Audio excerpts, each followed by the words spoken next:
నమస్కారం గురుగారు. ఓం శ్రీకశ్యపాత్మజంభానం సహస్రకిరణోజ్వలం సర్వరోగహరం మిత్రం సూర్యదేవం ఉపాస్మహే. ఓం శ్రీ గురుభ్యో నమః. నమస్తే. ఈ మధ్య మీరు గో సంరక్షణ మీద ఒక ఉద్యమం లాగా కొంతమందిని అందరినీ గ్యాదర్ చేసి ముందుకెళ్తా ఉన్నారు. మరి బక్రీద్ లాంటి పండుగలు ఉన్నాయి. మరి వాటి పరిస్థితి ఏంటి? వాటిని ఆపగలుగుతారా మరి మీరు? అదే 7వ తారీఖు ఇప్పుడు ఈరోజు అన్ని హిందూ సంఘాల నుంచి అలాగే గోరక్షణ సంఘాల నుంచి అందరూ కూడా బాగా రెస్పాండ్ అయ్యారు. నేను ఒక్కడిని రావడం చేత ఇంతవరకు చలనం లేనటువంటి విధంగా ఉన్నటువంటిది కొంచెం చలనం వచ్చింది. మాది ఆ హిమాలయ యోగుల యొక్క సంకల్పం ఏమిటో, నేను సాధకుడిని కానీ ఇలాంటి ఉద్యమాలు నిర్మించడం అనేది నాకు పెద్దగా ఏమీ లేదు. మా పని మా మిషన్ ఏదో మేము పని చేసుకుంటూ వెళ్ళడమే అంతే. బయట జనంలోకి వచ్చి ఉద్యమాలు నిర్మించాలి అనేటువంటి ఏది లేదు. అయినప్పటికీ అక్కడ పహల్గామ్లో ఆ రోజు అటాక్ జరగడం, అక్కడి నుంచి నేను ఇక్కడికి రావడం, అదంతా ఎందుకు జరుగుతుందో అనేటటువంటి పరిశీలించినప్పుడు చాలా కార్యక్రమాలు ఈ టైంలో జరపాల్సినటువంటి విధంగా లాక్కు రాబడ్డాను, తోయబడ్డాను. దాంట్లో భాగంగా ఈ ఉద్యమం కూడా అలా రాబడ్డాను. అసలు ఈ టైంకి ఇక్కడ నేను ఉండాల్సింది కాదు, నేను హిమాలయాల్లో ఉండాలి. అలాంటిది అక్కడ ఆ సంఘటన జరగడం, తర్వాత యుద్ధం రావడం, ఇవన్నీ ఒక ఈ కల్లా జరిగిపోయినాయి. దానికి కారణం ఈరోజు మీరు ఇక్కడ అడగడానికి కూడా కారణం అదే ఉంటుంది. ఓకే. కాబట్టి నాకేమీ స్పెషల్ ఇంట్రెస్ట్ అంటూ ఒక దాని మీద ఏమీ లేదు. ఏది జరుగుతుందో అది ఒక మిషన్, అంటే వెనకున్నటువంటి శక్తులు ఆ సిద్ధాశ్రమం నుంచి మమ్మల్ని నడిపిస్తుంటే మేము నడుస్తుంటాం. అంటే నా ఉద్దేశం ఇప్పుడు ఆ పండగ ఉంది. బక్రీద్ అనే దానికి ఈరోజు భాగ్యనగరంలో భారతదేశంలో అన్నిటికంటే ఒకే ప్రాంతంలో ఎక్కువగా గోహత్య, గోవు మేధం జరుగుతుంది. అందుగురించి ఇక్కడ పంపబడ్డాము. ఇక్కడ ఆ మూమెంట్ని కొంచెం జాగృతి చేయడానికి వచ్చాము. 7వ తారీఖున బక్రీద్ ఆపుతామా లేదా అని కాదు, అక్కడ ఒక సంకల్పం చేసాం. చాలా మటుకు గోవుల్ని గోశాలలకు తరలించడం జరిగింది.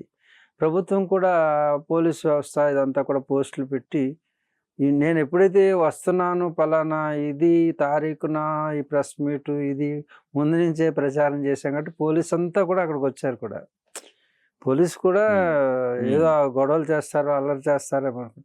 భారతీయ రక్తంలో అదే లేదు, మీకేం పర్వాలేదు. ఏదో అరబ్బుల రక్తంలో అయితే ఆ ఉద్రేకాలు, వాళ్ళ గ్రంథం యొక్క సుగంధం వాళ్ళకి వస్తుందేమో, కానీ నా గ్రంథం, నా మత గ్రంథం, మాది మతం కాదు, ధర్మం. ధర్మం సర్వసమ్మతమైనటువంటిది. కేవలం ఒక వ్యక్తి యొక్క ఆధారంగా సాగేది మతం అవుతుంది. మతం మారణ హోమాలు సృష్టిస్తుంది. నా దేవుడు గొప్ప అంటే నా దేవుడు గొప్ప అంటుంది, కానీ సనాతన ధర్మం అందరూ గొప్ప అంటుంది. అందరిలోనూ ఒకటే తత్వం ఉంటుంది. అందుకు చాలామంది రెచ్చగొట్టిన మ్యారేజ్ అదే కదా.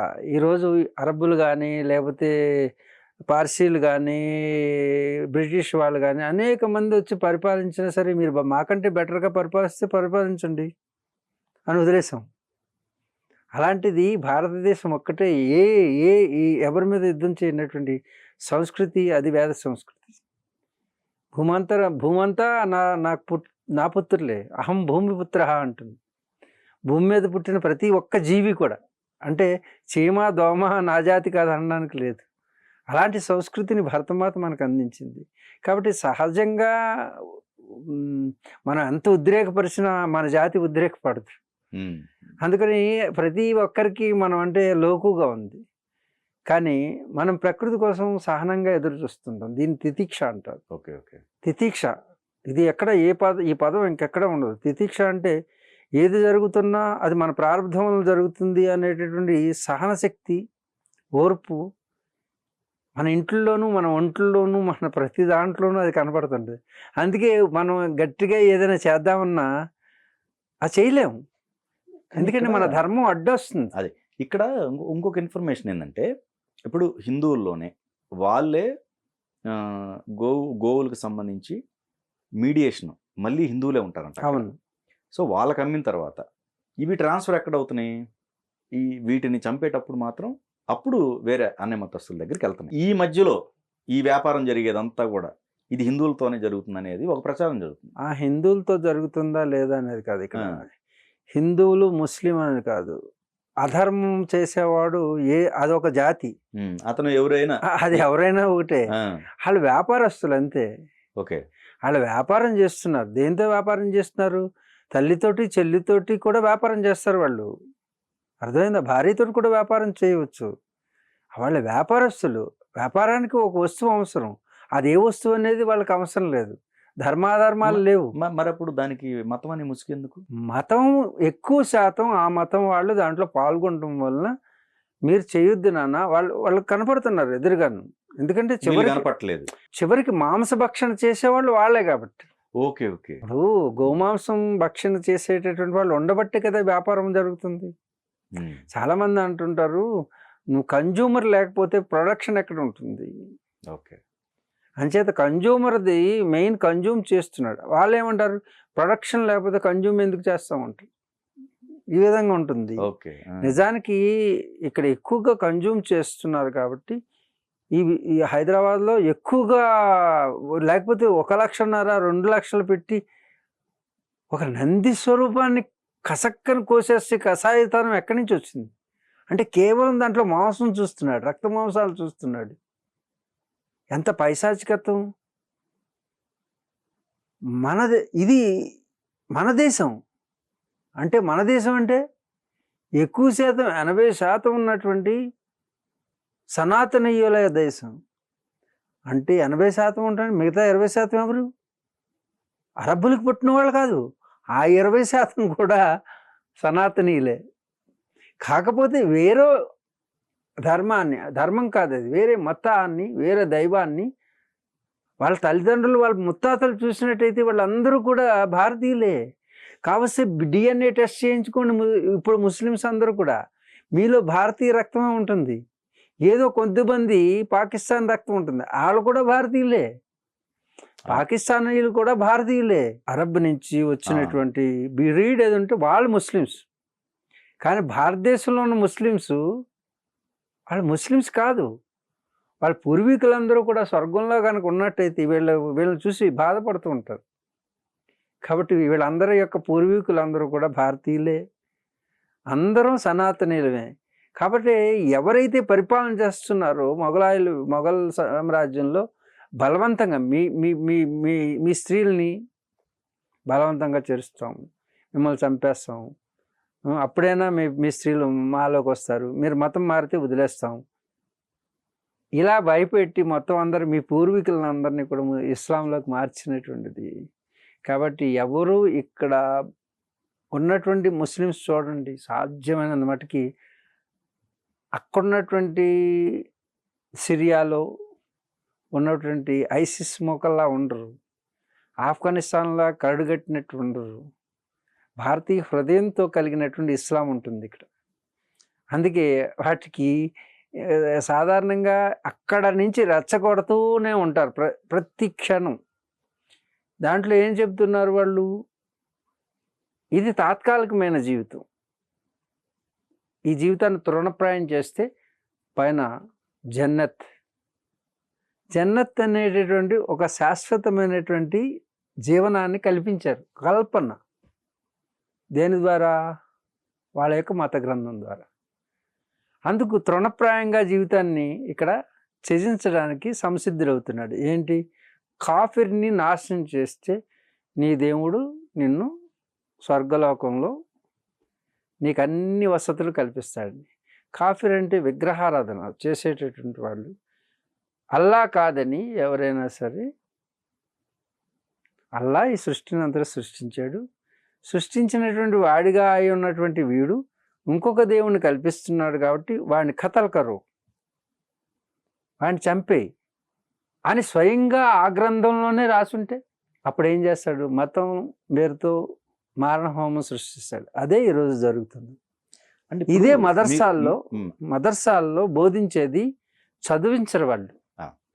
ఓన్లీ అన్య మతాల వాళ్ళని మనుషులుగా చూడరు వాళ్ళు. మన దేవుడికి వ్యతిరేకంగా ఉన్నారు కాబట్టి వాడిని చంపించు. మొన్న ఆ ఘటనలో ఏం చెప్పారు? కల్మా పడో. కల్మా అంటే ఏంటంటే ప్రాథమిక టెస్ట్ అనమాట. అది అల్లా ఇల్లిల్లా రసూల్ అనే ప్రార్థన ఉంటుంది. ఆ చిన్న ముక్క చదివితే ఏంటంటే, నేను అల్లా అనేటువంటి భగవంతుడిని నేను నమ్ముతున్నాను. భగవంతుడిగా తనకంటే వేరైనటువంటి భగవంతుడు లేడు. రెండవది రసూల్, ఎవరైతే మహమ్మద్ ప్రవక్త ఉన్నాడో ఆయన రసూల్గా, అంటే దేవదూతగా మేము అంగీకరిస్తున్నాం, ఆయన దేవదూత అని అనడమే కల్మా. ఈ 2 వాటిని మతాలుగా చెప్తున్నారు. మిగిలిన వాటిని ఈ 2 అని కాదు, కానీ ప్రధానంగా తీసుకున్నట్టయితే ఇస్లాం కావచ్చు, క్రిస్టియానిటీకి సంబంధించిన మతాలుగా చెప్తున్నారు. మతాలు అవి. ఓకే, హిందుత్వం అనేది మతం కాదన్నారు. అసలు హిందూ అనే శబ్దం కదా. లేదండి. అయితే ఇప్పుడు వాళ్ళు దాని ప్రకారం ఏదైతే ఉందో అది ఆచరిస్తున్నారు. అప్పుడు బాధపడాల్సిన అవసరం లేదుగా హిందువులు బాధపడాల్సిన అవసరం లేదు కాదండి. ఇది సామాజికంగా ఉన్నటువంటి చెడు అలవాటు. అది జీవహింస చేయడం అనేటువంటిది అన్ని వర్గాల్లో చేస్తున్నారు, కాదంటలేదు. ఇక్కడ గోవుని ఇక్కడ ఏంటంటే, ఇప్పుడు వాళ్ళు ఏంటంటే ఒక యూనిటీ మీద వాళ్ళకి ఏది చెప్తే దాని మీద వాళ్ళు చేస్తున్నారు. ఓకే, ఏది ఉందో అక్కడ దాని ప్రకారం చేసుకుంటూ వెళ్తున్నారు. ఇక్కడ మీ దాంట్లో అది లేదు కదా, లేనప్పుడు స్వీకరించాలిగా అని నేను చెప్పేది. ఎందుకు తిరస్కరిస్తున్నారు? ఈ దేశంలో ఇప్పుడు నా దేవుడు గొప్పవాడు అన్నాం అనుకో, అప్పుడే మొదలవుతుంది. అందరం గొప్పవాళ్ళం అంటే ఇక్కడ ఏమి ఉండదు.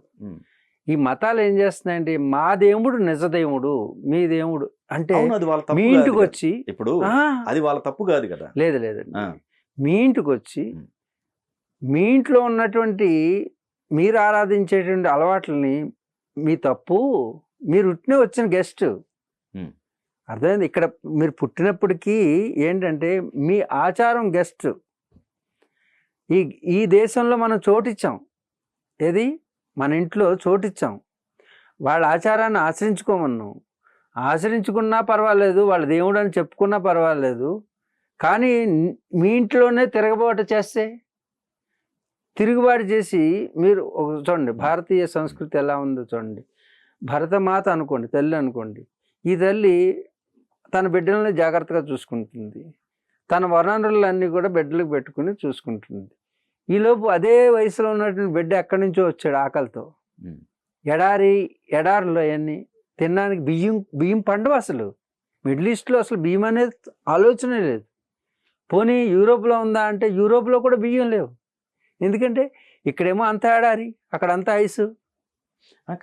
వినండి ఇక్కడ వచ్చిన తర్వాత మనం ఏం చేసాం, మన తల్లి వాళ్ళకి కూడా సమానంగా ఫస్ట్ మొట్టమొదటి అడుగుపెట్టిన తల్లి పాదాల దగ్గర కేరళలో అడుగుపెట్టారు. థామస్ అడుగుపెట్టాడు. క్రిస్టియన్ని చర్చి కట్టుకోవడానికి అవకాశం, ఫస్ట్ చర్చికి అవకాశం ఇచ్చాం. నీ దేవుడు ఎలా అయినా పట్టుకో, కానీ నా తల్లి యొక్క స్థానం ఇచ్చింది, స్తన్యాన్ని నుంచి పాలించింది ఉన్నమంది. ఇంకోటి వచ్చాడు 500 సంవత్సరాలు 600 సంవత్సరాలు, నీవు కూడా ఉండన్నది. మొట్టమొదట మసీదు పెట్టుకోమంది. నెమ్మది పాదాల నుంచి స్తనాల వరకు వచ్చి చెయ్యేస్తానంటే తల్లి మీద ఎవరు ఒప్పుకుంటాం? అయినప్పటికీ తల్లి ఏం చేసింది, తన సైన్యాన్ని స్థానంగా వచ్చి పాకిస్తాన్గా పక్కన పెట్టింది. మీరందరూ కలిసి మీకు సౌలభ్యంగా ఉండేటట్టు మీ మతాచారాలని గౌరవించుకుని, మీరు ఈ మతాలన్నిటినీ కూడా మీరు ఫ్రీగా ఉండడానికి మీకు ఒక స్వేచ్ఛాయుతమైనటువంటి ఒక స్థానాన్ని కల్పిస్తే అది పాకిస్తాన్ అయింది. ఆ పాకిస్తాన్లో ఉండాల్సినటువంటి వీళ్ళందరూ అప్పుడే ఒకరికి మత ప్రాతిపదికన ఒక స్థలం ఇచ్చేసాం. ఇస్తే కొందరు ఎక్కడుండి ఇక్కడ పిల్లలు పెంచేస్తూ ఈ హిందుస్థాన్లో, అంటే ఈ యొక్క సింధుస్థాన్లో పుట్టిన ప్రతి ఒక్కడు సింధీగానే బ్రతకాలి. అది సనాతన ధర్మంగానే ఆచరించాలి. అక్కడ ఎలాగైతే పాకిస్తాన్లో మత ప్రాతిపదికనే దేశం ఉన్నది, ఆ మత ప్రాతిపదికనే మనం విడిపోయాం. కాబట్టి వీళ్ళందరినీ మన సహోదరులుగా చూస్తున్నప్పటికీ వాళ్ళు మాత్రం అలా చూడడం లేదు. మనల్ని వాళ్ళ కాఫీర్గా చూస్తున్నారు. వాళ్ళు మన యొక్క ఆచార వ్యవహారాలను అవహేళన చేస్తున్నారు. ఇక్కడికే వస్తాను. ఇప్పుడు మీరు అన్నదే వాళ్ళకి ఏంటి, వాళ్ళు ఏదైతే ఒక సిస్టమ్ క్రియేట్ చేసుకున్నారో దాని ప్రకారం వాళ్ళు ఉన్నారు. వాళ్ళు తప్పు అనకూడదు, అంతే కదా. ఇప్పుడు మీ సిస్టమ్ ప్రకారం ఏంటి, అందరూ ఒకటే, అందరం సమానమే, ఎవరిని కూడా కించపరచుకోవద్దు అనేది అది మీ సిస్టమ్ మీరు క్రియేట్ చేసుకుంది. అది హిందువులకు సంబంధించింది కావచ్చు. ఏది భిన్నత్వంలో ఏకత్వం అనుకుంటారు, కానీ ఏకత్వం లేదు. బట్ వాళ్ళది ఏకతత్వమే. ఉమ్. మరి అది వాళ్ళ తప్పు అవుద్దా? తప్పే. ఎందుకంటే మత సామరస్యాన్ని ఎవరైనా కోరుకుంటే, మా సహజీవనం చేయాలనుకుంటే, ఈ ఈ గడ్డ అనేటటువంటిది భారతదేశం కాబట్టి, భారతదేశంలో ఉన్నటువంటి సంప్రదాయ సంస్కృతులకు అనుగుణంగా జీవించాలి. ఎందుకంటే ఇక్కడ మనం అందరం కలిసిమెలిసి ఉన్నారు. ఒక్కటే మనం అడిగేది కాదు, మళ్ళీ గోవు. సంస్కృతి మారుతుందిగా, సాంప్రదాయాలు మారతాయి, వాళ్ళవి వేరు, లే ఆచార వ్యవహారాలు వేరు కదా. నువ్వు అందుకే అది చీలిక దారి చేస్తున్నాను. నువ్వు మీ ఇంట్లోను ఇంకొక మతం వాళ్ళు వచ్చారనుకోండి, మీ భార్య ఇంకో మతం తీసుకుంది అనుకోండి, మీ ఇద్దరి మధ్యన ఏమొస్తుంది? మీరు మీ సాంప్రదాయంలో ఉండండి. మీ ఇంట్లో అందరూ కూడా నేను ప్రత్యేకంగా నేను చూస్తానంటే వాడుకు ప్రత్యేకంగా, ఇద్దరి మధ్యన క్రాష్ వస్తుంది, ఇద్దరు విడిపోవాల్సి వస్తుంది. అలా విడిపోయాం. విడిపోయిన తర్వాత కూడా కొంత శాసనం మరలా నీ దగ్గరికి వచ్చి మరలా కావాలంటే అది కుదరదు. మీరు మత ప్రాతిపదిక మీదే విడిపోయారు. మీ సంస్కృతి వేరు, మా సంస్కృతి వేరు. నన్ను మునీర్ ఏమని చెప్పాడు?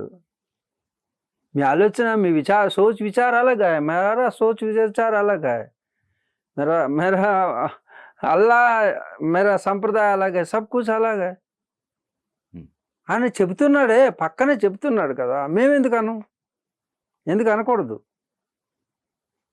అనాల్సిందే, పక్కగా అనాల్సిందే.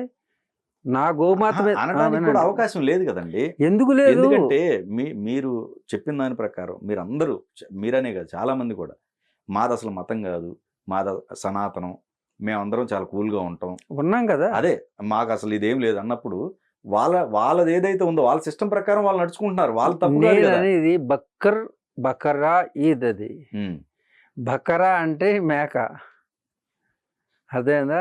మేకని వాళ్ళు ఆ రోజు కుర్బానీ చేసి తినడం అనే సాంప్రదాయాన్ని.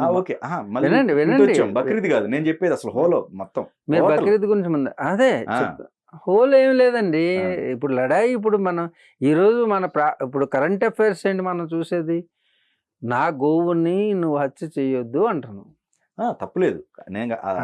నేను పూజించేటటువంటి గోవుని పూజించడం మామూలుగా పూజించట్లేదు మనం.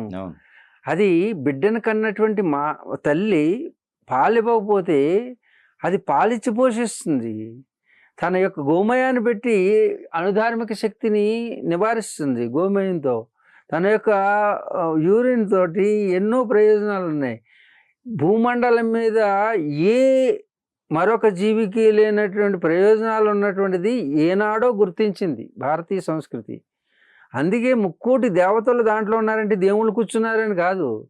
There are so many power ఫ్రీక్వెన్సీలు ఉన్నాయి. మీకు అది వదిలేటటువంటి గాలిలో ఆక్సిజన్ అనేటువంటిది ప్రొడ్యూస్ చేస్తుంది. ఇవన్నీ బహు ప్రయోజనాలు ఉన్నటువంటి దాన్ని జాతి సంరక్షణ కోసం, అంటే హిందువుల కోసం కాదు. ఆవును సంరక్షించే మానవ జాతి యావత్తు కూడా. మీరు ఫుడ్ గ్రెయిన్స్ బయటికి వస్తుందంటే మీకు కోరుని అంతటిని శుభ్రపరిచి మళ్ళీ తయారు చేస్తుంది, రీఫెర్టిలైజ్ చేస్తుందంటే ఒక్క ఆవు సంతానము ఆవే. కాబట్టి అలాంటిది వాళ్ళకి తెలియపోవచ్చు. విడదీయడానికని కల్పించినటువంటి కొన్ని కల్పనలు ఇక్కడ. అది ఓకేనండి, మానవ జాతి అంతా ఒకటే. లేదు డెఫినెట్ గా అది స్పష్టంగా అర్థమవుతుంది. అది నో డౌట్. గోమాత గురించి అంటలా, ఇక్కడ మతం దగ్గర మీరు చెప్పండి. మతం దగ్గర ఇప్పుడు వాళ్ళు ఒక క్లారిటీ ఉన్నారు. నా దేవుడిని నమ్మకపోతే ఖచ్చితంగా వాళ్ళని శిక్షించాలి అని చెప్పేసి ఒక క్లారిటీ ఉంది. హిందుత్వంలో అది లేదు కదా క్లారిటీ. అదే లేదు. మరి అప్పుడు ఫైట్ దాని గురించి మార్పులు జరిగాయని ఆవేదనో లేకపోతే ఇంకోటో అవసరం ఏముంటది? అసలు హిందూ వలన ఎవరికి హాని లేదండి. అదోకేనండి, వినండి. ఇప్పుడు వాళ్ళ వలన హాని కలుగుతుంది కాబట్టి మత మార్పిడి వల్ల లేకపోతే ఇంకోటో అప్పుడు బాధపడాల్సిన అవసరం లేదుగా. ఎందుకు బాధపడమండి? సమాజానికి హాని కలిగిస్తున్నప్పుడు శిక్షించాలి కదా. శిక్షించాలి. అదే ఇప్పుడు వాళ్ళ మతంలో క్లారిటీ ఉంది. క్లారిటీ ఇప్పుడు శిక్షించబడతారంతే. సమాజంలో మీరు అనుకుంటున్నారు మానవత్వం అనేది అంటే సర్వమానవాళి ఒకటే అనేటటువంటిది, సర్వమానవ సౌభ్రాతృత్వం అనేది అది బాగుందా? నా దేవుడు నా మతం నా దేవుడు కోసం నేను చంపుతానంటే ఇది బాగుందా? బాగుండేది బాగోలేదు కాదు. చాలా మంది వరకు కూడా హిందువుల వరకు కూడా అసలు హిందువే లేరు, అసలు మతమే లేదు, ఉన్నది. అసలు ఏమీ లేదు, లేదు. అది లేదు, ఇది లేదు అన్నప్పుడు ఓకే. ఇంకా ఫైట్ ఎందుకు అంటున్నా? ఏది లేనప్పుడు వాళ్ళకి సంబంధించింది ఏదైతే వాళ్ళు చేసుకుంటా ఉన్నారు. వాళ్ళ దాని ప్రకారం సిస్టమ్ ప్రకారం వాళ్ళు చేసుకుంటూ వెళ్తున్నారు. ఇంక ఫైట్ ఎందుకు వాళ్ళతోటి? వాళ్ళు హ్యాపీగా వాళ్ళ సిస్టమ్ ప్రకారం ఒక దారి చూపించారండి. ఫర్ ఎగ్జాంపుల్ ఒకటి ఏదో ఉందని అన్నారు, దాన్ని పట్టుకొని వాళ్ళు వెళ్ళిపోతున్నారు. 10 మంది కావచ్చు, 100 మంది కావచ్చు. ఇక్కడ ఇటు వచ్చేసరికల్లా ఇప్పుడు మీ కాళ్ళు ఆ, అవి నడుస్తాయండి, ఉమ్, చేతులు చేస్తాయండి, మ్. కళ్ళు చూస్తాయండి. ఇదంతా శరీరంలో ఏ ఏ భాగం పని అది చేసుకుంటూ వెళ్ళిపోతే పర్వాలేదు. ఉమ్, అదే కాలు నడక ఆపింది అనుకోండి, దాన్ని ఎక్కడికి శస్త్రచికిత్సకి తీసుకెళ్తాం.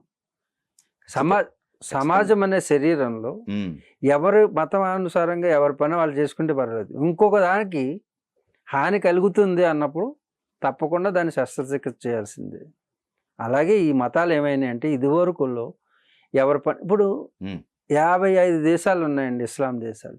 ఉమ్. ఎన్ని దేశాలు టెర్రరిస్ట్ దేశాలే? ఓకే, వినండి, యాజ్ పర్ మీరు చెప్పిన దాని ప్రకారం మిగతా దేశాల్లో అదే ఇస్లాం ఉంది. ఆ, ఆ ఇస్లాం గురించి వాళ్ళతో మనం ఫ్రెండ్షిప్ గానే ఉన్నామే. కరెక్ట్, విన్నారా? కరెక్ట్. మన దేశం నుంచి పుట్టి మనలోనే వెళ్ళి మన నెత్తి మీద కొంపట పెట్టి మనల్ని కాల్చుతుంటే ఎవరు ఒప్పుకుంటామండి? మిగతా ఇస్లాం అయితే మనం ఏమో అంటలేదు. మీరు ఈ క్వశ్చన్ నేనేమంటున్నా అంటే వాళ్ళకంటూ ఒక రూట్ క్రియేట్ చేసుకున్నారు. ఓకే. అసలు మీరు ఎవరైతే కొంతమంది ఉన్నారు, మీరంతా కూడా ఒక కన్ఫ్యూజన్ స్టేటస్ ని క్రియేట్ చేస్తున్నారు. కన్ఫ్యూజన్ కాదండి, రూట్ వెళ్ళే రూట్ కూడా ఒక కన్ఫ్యూజన్ గానే ఉంది. ఒక్కొక్కరు ఒక్కొక్క విధానంగా చెప్తున్నారు. ఏ రూట్ లో వెళ్తారు? ఏమిటి బట్ ఒక ఎగ్జాంపుల్ చెప్పండి. చెప్తాను. ఇప్పుడు మీరు అన్న దాంట్లో దేవుడు ఒక్కడే, ఇతనే, మిగతా వాళ్ళు ఎవరు లేదు, ఒక క్లారిటీలో ఉన్నారు. కానీ ఇక్కడికి వచ్చేసరికి హిందూ మతంలో ఎవరికి తోచిందో వాళ్ళు చెప్పుకుంటా ఉన్నారు. అసలు ఏది నిజమని క్లారిటీ ఉంది, ఏ రూట్ లో వెళ్ళాలని క్లారిటీ ఉంది, అసలు ఎవరు హిందూ, అసలు ఎవరు హిందూ కాదు. ఇంత కన్ఫ్యూజన్ స్టేటస్ లో అతను బతుకుతున్నాడు. అవును, దాన్ని సంస్కరించాల్సినటువంటి ఆవశ్యకత పీఠాధిపతుల మీద ఉంటుంది తప్పకుండా. ఇది పీఠాధిపతులు కూడా ఇప్పుడు కలియుగంలో ఏమవుతుందంటే సందుకో దేవుణ్ణి తీసుకొస్తున్నారు. దీన్ని వ్యతిరేకిస్తూనే నా స్పీచెస్ అన్ని మీరు చూస్తున్నారు. మీరు ఉదయం కూడా ఇది పీఠాధిపతులకు సంబంధించింది, చాతు రామన్యాయ పీఠాలు ఉన్నాయి, ఈ పీఠాధిపతులు అందరూ వచ్చి సంస్కరించాల్సిన బాధ్యత వాళ్ళది. అంటే ఇప్పుడు ఏమైంది, తల ఒక దేవుడు వస్తున్నాడు, దేవుడే కాదు తల గురువు దేవుడుగా మారుతున్నాడు. ఎస్, దానికి ప్రాతిపదిక కూడా చెప్తారు, అహం బ్రహ్మస్మి అంటారు. నిజంగా ఆ స్థాయిలో ఉంటే నువ్వు ప్రతి ఒక్కడు బ్రహ్మే. కానీ హిందూ మతంలో అంటే సనాతన సాంప్రదాయంలో మనకి చెప్పేది ప్రతి ఒక్కరు అంతర్యామిగా భగవంతుడే ఉన్నాడని. మీలో ఉన్నటువంటి భగవంతుడు అడిగేవాడుగా ఉన్నాడు, నాలో ఉన్నటువంటి భగవంతుడు చెప్పేవాడుగా ఉన్నాడు. కాబట్టి రెండు శక్తి స్వరూపంగా భావన చేసేటటువంటి ఒక సంస్కృతి మంది. అందుకే చాలామందికి కన్ఫ్యూజన్ వస్తుంది. దీంట్లో కూడా ద్వైతమని, అద్వైతమని, విశిష్టాద్వైతమని రావడం వలన మరింత కన్ఫ్యూజన్ పెరుగుతుంది. ఒకరు అంటారు దేవుడు అక్కడున్నాడు ఆయన కలవాలని, ఇంకొకటి అంటాడు నీలోనే దేవుడు ఉన్నాడని, ఇంకొకటి అంటాడు ఆ దేవుడు అక్కడున్నాడు కానీ నువ్వే ఆ దేవుడు దేవుడే కాబట్టి ఈ రెండు కూడా ఒకటే అని ఒకటి అంటాడు. ఇలా కన్ఫ్యూజన్ ఇది ఎందుకు వస్తుందంటే సరైనటువంటి అవగాహన లేకపోవడం. అవగాహన కల్పించాల్సినటువంటి వారు ఏం చేస్తున్నారంటే ఈ లోకంలో ఆశ్రమాలు కట్టుకుంటాం, ఆశ్రమాలు పెంచుకుంటాం, వీటి మీద ఉన్నటువంటి శ్రద్ధ ఈ లోకంలో ఉన్నటువంటి విషయాలని, లోపాలని, రుగ్మతలని సరిచేసి ఏకతాటి మీద నడిపించేటటువంటి వ్యవస్థలో వచ్చినటువంటి లోపం. అప్పుడు శంకర్ల వారు ఈ విధంగానే ధర్మానికి హాని కలిగితే శంకర్ల వారు ఆవిర్భవించి 700 పాషాణ మఠాలు, అంటే కన్ఫ్యూజన్ 700 మంది 700 రకాలైనటువంటి కన్ఫ్యూజన్లు అక్కడ ఉన్నాయి. ఎవరు ఈ శరీరం అనేది పంచభౌతికమైనది, ఈ పంచభూతాలు కలిస్తే ఒక టీ, కాఫీ, పంచదార, నీళ్లు పాలు కలిపితే కాఫీ అయింది. అంతేగాని కాఫీ అనేది కొత్తగా ఏమి లేదు, దాంట్లో ఏమి జీవశక్తి ఇది, దాంట్లో ఆత్మ అని గాడిద గుడ్డు లేదు. 5 కలిస్తే ఈ జీవుడు ఇలా నడుస్తాడు అంతే అన్నారు. అది చార్వాకులు. కాబట్టి స్త్రీ అంటే ఏమి లేదు, భార్య అయినా, చెల్లి అయినా, తల్లి అయినా అది స్త్రీయే, అనుభవించదగిందే అనుభవించు. నువ్వు ఈ శరీరం ఉన్నంతకాలం అనుభవిస్తే తర్వాత ఏమీ లేదని ఒక వాదం వచ్చింది. అది ఎంత బాగుంది. ఎక్కువ మంది చార్వాకులు వెళ్ళిపోయారు, నాస్తికవాదంలోకి వచ్చారు. బౌద్ధులు వచ్చారు. బౌద్ధులు వచ్చిన తర్వాత కంప్లీట్ సనాతన ధర్మం క్లోజ్ అయిపోయింది. విగ్రహాలు లేవు, ఏమి లేవు, అన్నీ తీసి పడేశారు. బద్రీనాథ్ లేదు, కేదార్నాథ్ లేదు, సనాతనంగా వచ్చేటటువంటి సాంప్రదాయాలన్నీ తీసి అవతల పడేశారు. అప్పుడు ఆదిశంకర్లు వచ్చి పునఃప్రతిష్ఠ చేసి అందరినీ కూడా లాజికల్గా ప్రతి దానికి సమాధానం చెప్పి అప్పుడు మతాలన్నిటినీ మనకి షణ్మతాలను ఉంచారు. అంటే గణపతిని మొట్టమొదటి సౌరం, సూర్యుని ఆరాధించడం. సూర్యుడు అనేది ప్రతిదీ లాజికల్గా సరిపోద్ది మనకి దైవంగా. మీరు సైంటిఫిక్గా కూడా సృష్టి స్థితి లయకారకుడైనటువంటి వాడు మనకి ఎదురుగా ప్రత్యక్షంగా కనపడుతున్నవాడు సూర్యభగవానుడు. విఘ్నేశ్వరుడు అంటే అది గాణపత్యం, గణపతి మొట్టమొదటి దేవుడు అని ఒకరు వాదన. సర్లే ఏదో ఒక 5 ఉండాలని వాళ్ళకి వాదానికి అంటే వేదానికి సరిపోయి సమన్వయం చేస్తూ బాహ్యంగా ఏదో ఒక రూపకల్పన చేయాలి. కాబట్టి విగ్రహం అనేది నీలో నిగ్రహాన్ని పెంచడానికి. ఏదైనా మీరు అనుకుంటే కదా ఈ స్టూడియో తయారైంది. మీ లోపల ఒక కల్పన చేయాలంటే ఏదోటి ఆధారం ఉండాలి. కాబట్టి ఆ కల్పనకి ఆధారంగా నీలో నిగ్రహాన్ని పెంచి నీలో ఉన్నటువంటి దైవశక్తిని నీకు అనుభూతిలోకి తెచ్చి సంకల్పంగా మారి బయట వస్తురూపంగా మారి దాన్ని అనుభవించేటటువంటి విధంగా తయారు చేయడానికి ఒక సిస్టమ్ తయారు చేశారు. దాంట్లో షణ్మతాలని యాక్సెప్ట్ చేశారు 700 నుంచి. అలాగే సంస్కరించాల్సినటువంటి ప్రతిసారి కూడా ఒక ఆవృతం వస్తుంది. అంటే ధర్మానికి క్షీణత వస్తుంది. ఆ క్షీణ దశలో పరాకాష్ఠకు చేరినటువంటి టైం అండ్ స్పేస్లో మనం ఉన్నాం ఇప్పుడు. అంటే మీ ప్రశ్నలన్నీ ఎందుకు వస్తున్నాయంటే నిజమే మీరు చెప్పేది. టైం అండ్ కన్ఫ్యూజన్ ఎందుకు వస్తుందంటే అందరూ కన్ఫ్యూజ్ చేసేవాళ్ళే, కంక్లూడ్ చేసేవాళ్ళు లేరు. ఎందుకంటే వారికి కూడా సరైన అవగాహన లేదు. ఎగ్జాక్ట్లీ. ఇప్పుడు నేను చెప్తున్న క్లారిటీ ఉందా మీకు? క్లారిటీ ఉందా మీకు? అక్కడ చూడండి క్లారిటీ. 700 మతాలు, పాషాణ మతాలు. అంటే ఎవడికి వాడు ఒక లాజిక్ తెస్తాడు. తెలివైన నేనే అనుకుంటాడు. ఎందుకంటే పూర్తిగా ఎవరికి తెలియనప్పుడు వాడికి తెలిసింది గొప్ప అనుకుంటాడు. ఎప్పుడైతే శాస్త్రాలు సమన్వయం చేయాలి మనం, అంటే దేన్ని కొట్టుపడేయకూడదు. ఓహో, మహమ్మద్ ప్రవక్త ఏం చెప్పాడు, జీసస్ ఏం చెప్పాడు, మోసెస్ ఏం చెప్పాడు, వీళ్ళ పూర్వీకులు, వీళ్ళ ఆరిజన్ ఎందుకు ఇలా మాట్లాడారు, కాలమాన పరిస్థితులు ఏంటి, వాళ్ళకు ఉన్నటువంటి అవగాహన ఏంటి, వాళ్ళు పుట్టుక ఎక్కడ పుట్టారు, వాళ్ళకి ఇప్పుడు గొర్రెలు మేపుకునేటటువంటి వాళ్ళకి ఎలాంటి అట్మాస్ఫియర్ ఉన్నది అక్కడ, వాళ్ళ యొక్క మానసిక స్థితి ఎలా ఉంటుంది, గ్రూప్స్ 10 మంది కలిపితే 10 గ్రూపులు కలిపి గడ్డి కూడా లేని చోట మేకలు మేపుకుంటూ వెళ్ళి మేకను తింటూ మేకపాలు తాగుతూ మేక చర్మం కప్పుకుంటూ ఉండేటటువంటి ఒక సంస్కృతి ఎలా ఉంటుంది. రత్నాలు రాసులు ఉన్నటువంటి భారతదేశం యొక్క ఫుల్ ప్లెడ్జ్డ్ మైండ్, అంటే క్లియర్గా ఉన్నటువంటి మైండ్ ఎంత దూరం ప్రయాణం చేస్తుంది. అలా చూశాడు దేవుణ్ణి. వాళ్ళు చూసిన విధానం మనం చూసిన విధానం వేరు. వాళ్ళకి అలాగే ఉంటుంది. కానీ ఈ సర్వోత్కృష్టమైనటువంటి ఒక స్థితిని కలిగి ఇప్పుడు మీకు అన్ని ఫైనాన్షియల్గా ఫిట్గా ఉన్నారనుకోండి, మీకు క్లారిటీ ఉంటుందండి.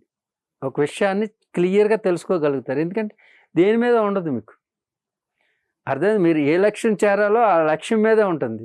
అదే ఒక పేదవాడు అనుకోండి, ఎన్ని రకాల సమకూర్చుకోవాలి. అందుగురించి భారతదేశంలో అనాదిగా రత్నగర్భ ఇది.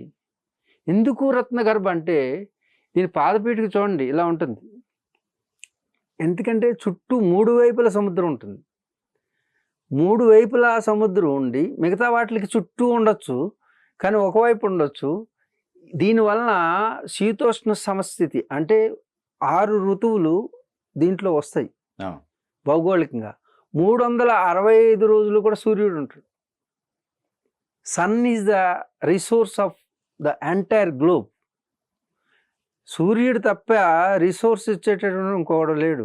కాబట్టి భారతదేశంలోనే ఈ కండిషన్, ట్రాపికల్ కండిషన్, కంప్లీట్ 6 ఋతువులు ఉన్నటువంటి భూమి ఏదైనా ఉంటే అది భారతి మాత మాత్రమే. అంటే ఒక స్త్రీ సమయానికి ఋతు క్రమం జరిగితే ఆ స్త్రీ సంతానాన్ని ఎంతైనా ఇవ్వగలదు. అర్థమైందా? అలాగే రీప్రొడక్టివ్ సిస్టమ్ భరతమాతకు మాత్రమే ఉన్నది.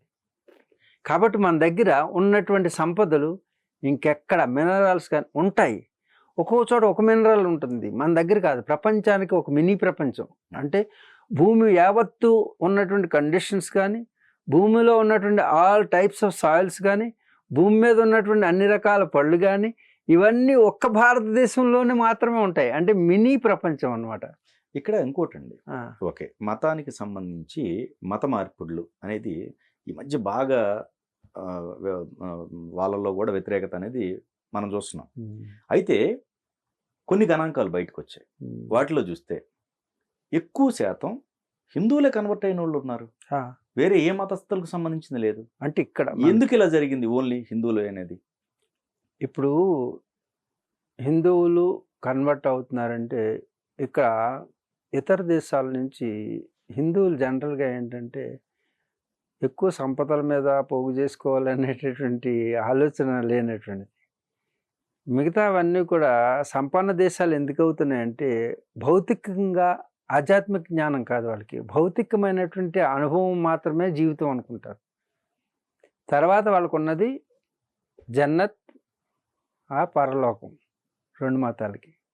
అదే క్లారిటీ వినండి వినండి, ఇక్కడ వాళ్ళు భోగం మాత్రమే, ఇక్కడ అక్కడ కూడా భోగం మాత్రమే. మనకి భోగానికి ప్రాధాన్యత లేదు, యోగానికి ప్రాధాన్యత. అందుకే ఈ యోగ భూమిలోను భౌతిక సంపత్తి కంటే ఆధ్యాత్మిక సంపత్తి పెంచుకోవాలనేటువంటి ఒక ఇన్బిల్ట్ సంస్కృతి ఉన్నది మన డిఎన్ఏలో. ఆ పోన్లే ఉదాసీనత ఉంటుంది, ఏం సాధిస్తాము, ఇదంతా చేసుకుని ఎక్కడ పోతాం, ఈ భూమి ఎక్కడే ఉంటుంది. ఇది నరనరాల్లో మీకు మీకు తెలియకుండానే అది మిమ్మల్ని ట్రిగర్ చేస్తూనే ఉంటుంది. అందుగురించి మీకు మీరు చెప్పుకోవాలని, పెద్ద పెద్ద బుక్స్ రాసేయాలని, మీ గురించి మీరు చాలా సాధిస్తారు, ప్రపంచానికి తెలియజేయాలని, ఇలాంటివి లేవు. అందు గురించి మీలో ఉన్నటువంటి విద్వత్తు ఏదైతే ఉందో అది కన్వర్షన్గా మారట్లేదు. అంటే ధనం బాహ్య ధనం కింద మారదు. అప్పుడు ఏమవుతుంది, వీళ్ళు లోబులు ఎవరైతే ఉన్నారో వాళ్ళు అటు తాత్కాలికమైనటువంటి లోభత్వానికి గురవుతున్నారు. గురై ఇక్కడ సరైనటువంటి జ్ఞానం వీళ్ళకి వికసితం కాలేదు. కాబట్టి ఇక్కడ ఉన్నటువంటి గురువులు, పీఠాధిపతులు, మఠాధిపతులు వాళ్ళలాగా చెప్పట్లేదు. ఏది దీంట్లో ఉన్నటువంటి భారతీయతలో ఉన్నటువంటి రహస్యాన్ని. వాళ్ళు ఏం చేస్తారు, ఇంటికి రోజు వస్తారు. ఏ పీఠాధిపతి అయినా ఎవరింటికైనా వెళ్ళి కాసేపు కూర్చొని ప్రార్థన చేస్తారా? చేస్తారా? ఎవరు వస్తారండి? ప్రోడక్ట్ ఇంటింటికి తీసుకుని ఒక ప్రోడక్ట్ని తీసుకుని డెవలప్ చేయాలనుకున్నవాడు వస్తాడు. ఇంటికి వచ్చినటువంటి ప్రోడక్ట్ 10 రకాలుగా చెప్పి నచ్చజెప్పి అమ్ముతాడు. ఆ వాడు గొప్పవాడు అవుతాడా? నా ప్రోడక్ట్ ఎక్కడో పెట్టుకుంటాను నేను, నువ్వే రావాలంటే ఇంటికి వచ్చిన ప్రోడక్ట్ని కొనుక్కుని కొంచెం రూపాయి ఎక్కువైనా దాంట్లోనే ఉంటుంది. అలాగే మనం పరమతాలని ఎప్పుడు కూడాను ఎందుకు యాక్సెప్ట్ చేస్తున్నారంటే అందుబాటులోకి వచ్చేసి. అర్థమైందా? ఈ స్వామీజీలు వీళ్ళు ఉన్నారనుకోండి, అందుబాటులో లేరు. దీంట్లో కులం అని, జాతి అని, మతం అని మరి వాళ్ళు అంటరాని తను. వినండి, ఇక్కడ లోపం ఉన్నట్టే. ఆ లోపం ఉండబట్టే అటు వెళ్ళారు. అంతే. అదే కదా సింపుల్. అందుకే నేను అంటున్నాను. కాబట్టి సంస్కరణ మన వాళ్ళని మనం మన వాళ్ళనే కాదండి, నీ మతంలో గొప్పతనం ఉంటే నీ గొప్పతనాన్ని చాటి చెప్తే తప్పకుండా వాళ్ళు వస్తారు. కానీ యుగధర్మం ప్రకారం ఏం చెబుతారంటే ఈ మతాల్లోకి దిగజారడం అనేది కూడా ఇది పరిణామ దశే. ఏ విధంగా అంటే పాపులు ఎప్పుడు పెరుగుతారో, పాపం పెరుగుతుందో అన్ని మతాల్లోకి చేరిపోతారు సనాతన ధర్మం నుంచి. ఇప్పుడు తాగుబోతోళ్ళు ఎక్కువ ఉన్నారా, తాగకుండా ఉన్నవాళ్ళు ఎక్కువ ఉన్నారా అంటే తెలుసు అందరికి, చనిపోతామని. తాగితే దాని మీదే రాసి ఉంటుంది, ఇది ఇంజూరియస్ టు ద హెల్త్, నీ ఆరోగ్యాన్ని చెడిపోయి. కానీ తాగే వాళ్ళ పర్సంటేజ్ పెరగట్లా. ఇదివరకు తాగడం కాదు, అక్కడికి వెళ్తే ఇటు అటు చూసుకునేవారు, ఇప్పుడు దర్జాగా వెళ్తున్నారు. అంటే చెడిపోవడం కూడా ఒక పరిణామ దశ. చెడిపోవడం అనేటటువంటి సంఖ్య పెరిగిపోతుంది. అందుకు పాపులు ఎక్కడ పెరుగుతున్నారో అక్కడ పాపుల రక్షకుడి దగ్గరికి వెళ్తారు. ఇప్పుడు గ్యారేజ్కి ఎప్పుడు వెళ్తాయి కార్లు? గ్యారేజ్కి ఎప్పుడు వెళ్తాయి? అది ఒక గ్యారేజ్. ఓకే, అర్థమైందా? ఇది లక్షణం అనేటటువంటి. ఇక్కడ చూడండి, అందరం సమానమని చెప్తుంటే ఆ మతంలో చేరుతున్నాడంటే ఏదో రిపేర్ వచ్చింది వాడికి, మానసికమైనటువంటి సంతులనం దెబ్బతిన్నది. నేను పాపిని అనేటువంటి భావన వచ్చింది. ఇక్కడ అమృతస్య పుత్ర అంటుంది. మానవ జన్మ అనేది కడు దుర్లభమైన చెప్పేటటువంటి దాంట్లో ఉంటావా? నీకు నువ్వుగానే సెల్ఫ్ సర్టిఫై చేసుకున్నావు ఏమని, నేను పాపినని. అందుకే నా దగ్గరకు వచ్చి చాలామంది క్రిస్టియన్ పాపులేషన్ పెరుగుతుంది అన్నారనుకోండి, పాపులుగా ఎక్కువ ఉంటే పాపులేషన్ పెరుగుతుంది, అందుకే ఏమీ లేదు అని వ్యంగ్యంగా నేను చెప్పాను. అక్కడికి దాని బోర్డులోనే రాసి ఉంటుంది ఏమని, పాపుల రక్షకుడు అని.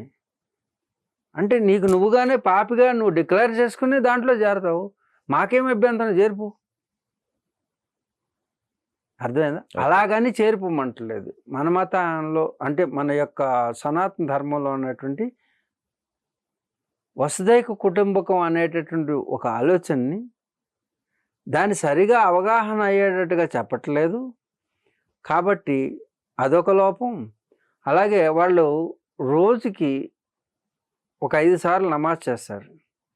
మరి ఈ గుళ్ళో ఉన్నటువంటి పూజారులు ఏం చేస్తున్నారు?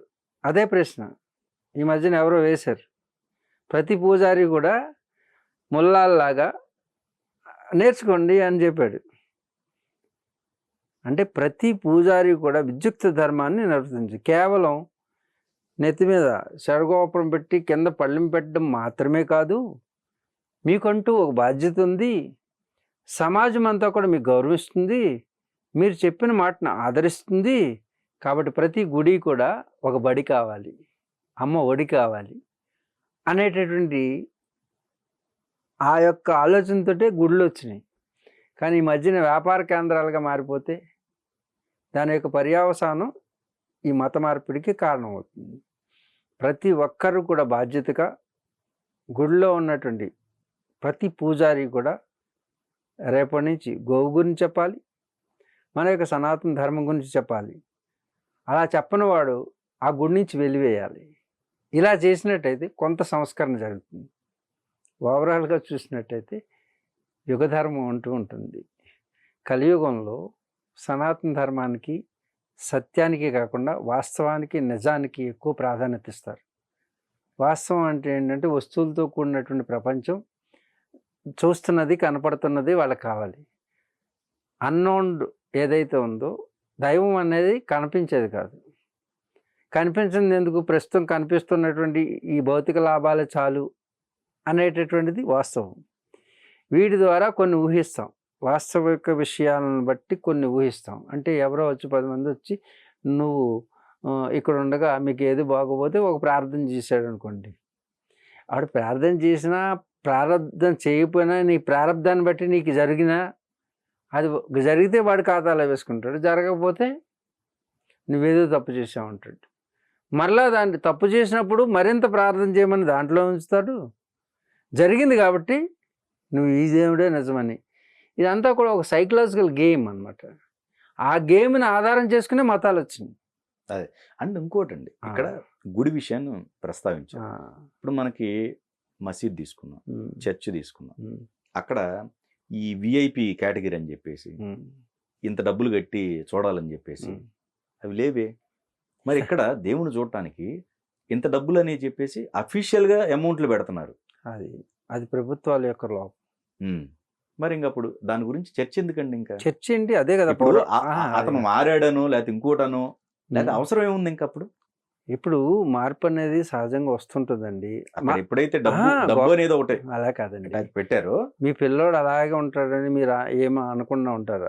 ఆ వయసులో అలా ప్రవర్తిస్తాడు. కానీ మీ తండ్రి పాత్ర మీరు చెయ్యాలి, ఎవరి పాత్ర వాళ్ళని నిర్వర్తించాలి. నా ప్రారంభం అండి ఇలా జరుగుతుందండి, వాడి పాపం అండి ఇలా జరుగుతుంది అనుకున్నారు అనుకో, ఇదంతా ప్రారంభం అనుకుంటే నీకు పని చేసేదే ఉంటుంది. కానీ నీ పని నువ్వు చెయ్యి, జరిగేది జరగకమాందు. కానీ పని మానడం అనేది చేయకూడదు, పనియే పరమాత్మ అని చెప్పారు. అందు గురించి ప్రతి ఒక్కరు ప్రయత్నం చేయండి.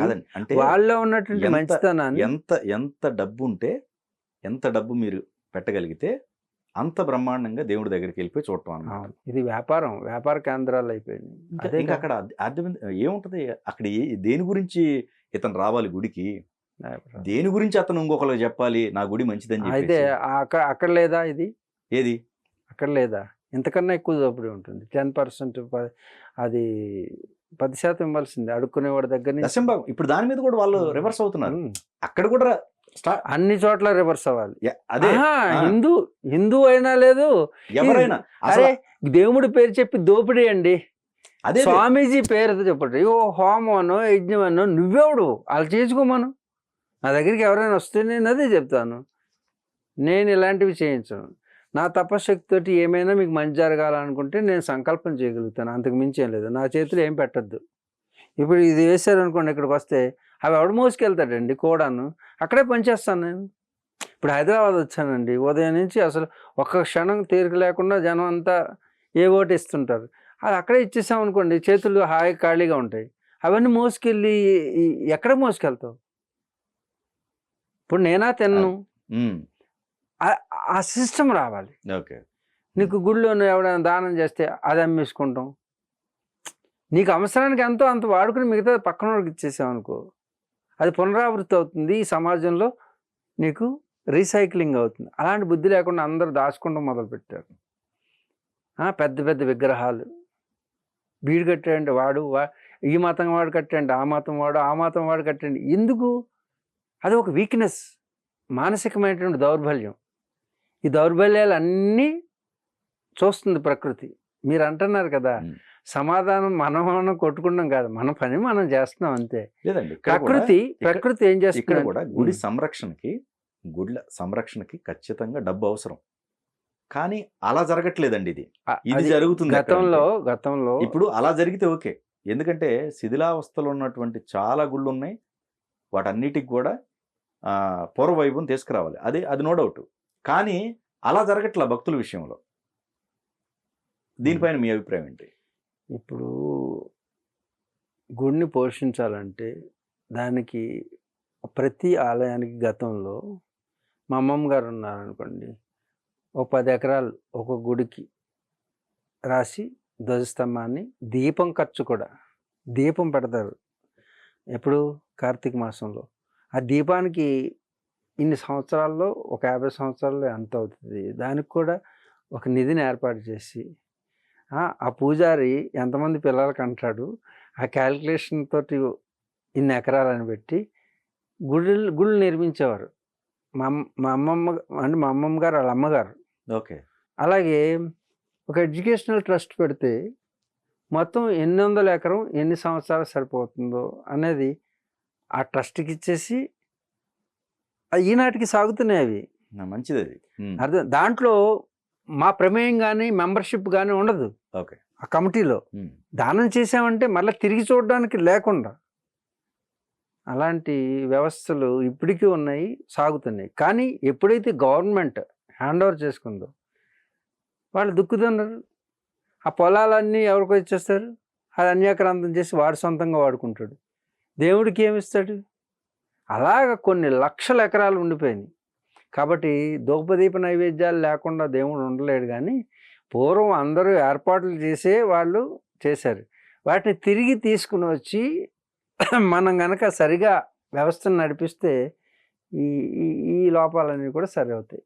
కానీ ఈ కలియుగంలో ఇవన్నీ కూడా ఆ కలియుగం ఏంటి? ఆ కలియుగం బాగుంది. దేవుణ్ణి కూడా కళ్ళకి గంతలు కట్టి ఆయన మెడలో ఉన్నటువంటి ఆభరణం లెక్కల్లో ఉంటుందని ఆభరణంలో ఉన్నటువంటి వజ్రం లాగేస్తున్నారు. అర్థమవుతుందా? ఆభరణం అయితే గవర్నమెంట్ లెక్కల్లో ఉంటుంది. ఇలాంటి దౌర్భాగ్యపు స్థితి వస్తున్నప్పుడు కలియుగం అంతం కాక ఏమవుతుంది?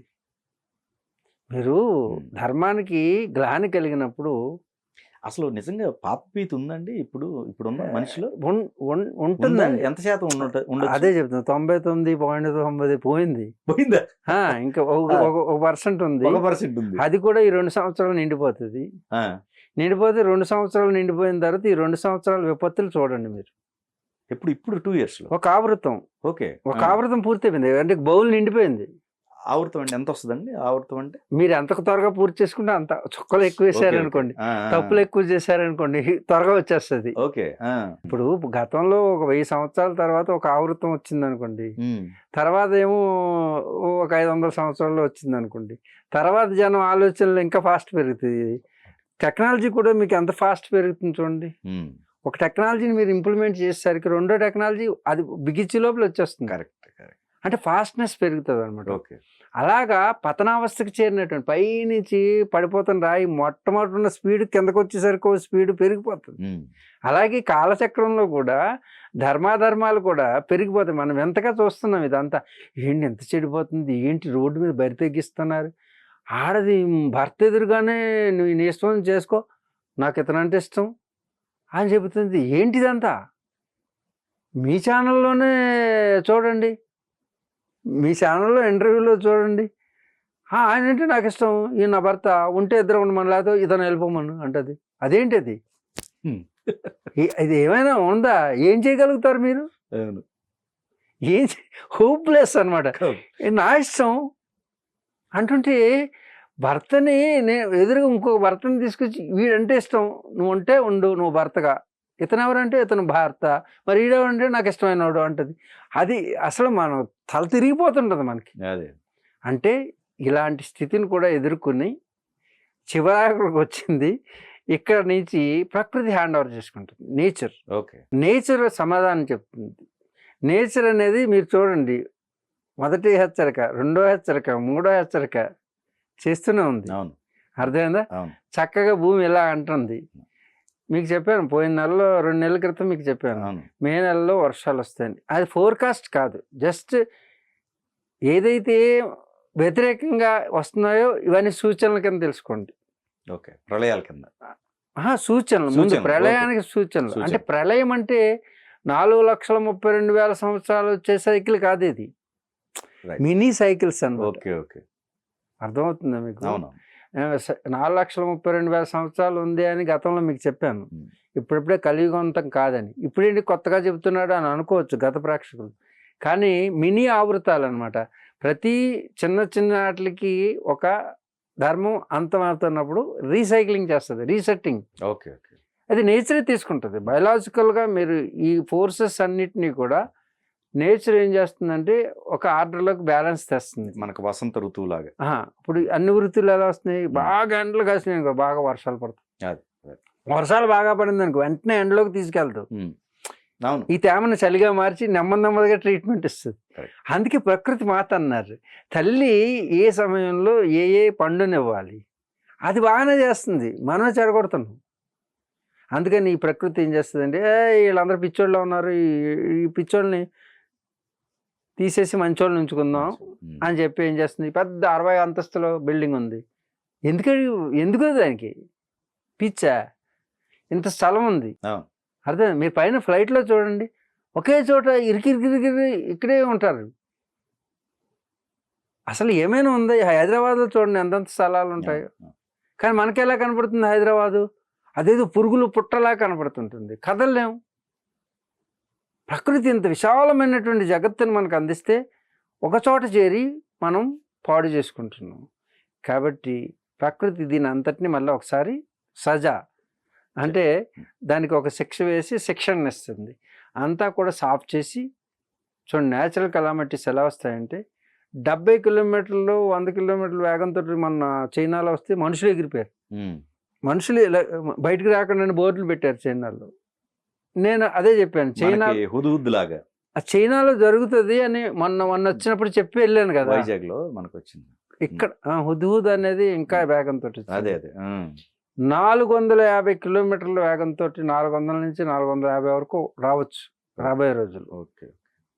ఆశ్చర్యపోక్కర్లేదు. అంటే ఎక్కువగా అండి, మీరు ఇంతకుముందు మనం చర్చించుకున్న దాంట్లో మనకి అక్కడ పంజాబ్లో కొన్ని ప్రాంతాల్లో ఎవరు అక్కడ వాళ్ళని పెళ్లి చేసుకొని ఇక్కడ పిల్లల్ని కంటమో లేకపోతే ఇంకోటో ఎంతోమంది వేలేరు లిస్టు. మొన్న చూస్తే అంతమంది ఉన్నారా అనిపించింది. అంత లక్షల మందో ఏమో కౌంట్ వేశారు. ఎవరిని పెళ్లి చేసుకో, ఇక్కడ ముస్లిం వాళ్ళు అక్కడ వాళ్ళని పెళ్లి చేసుకొని మళ్ళీ కాకపోతే ఏంటంటే ఇక్కడే ఉంటారు వాళ్ళు, అక్కడికి వెళ్ళరు.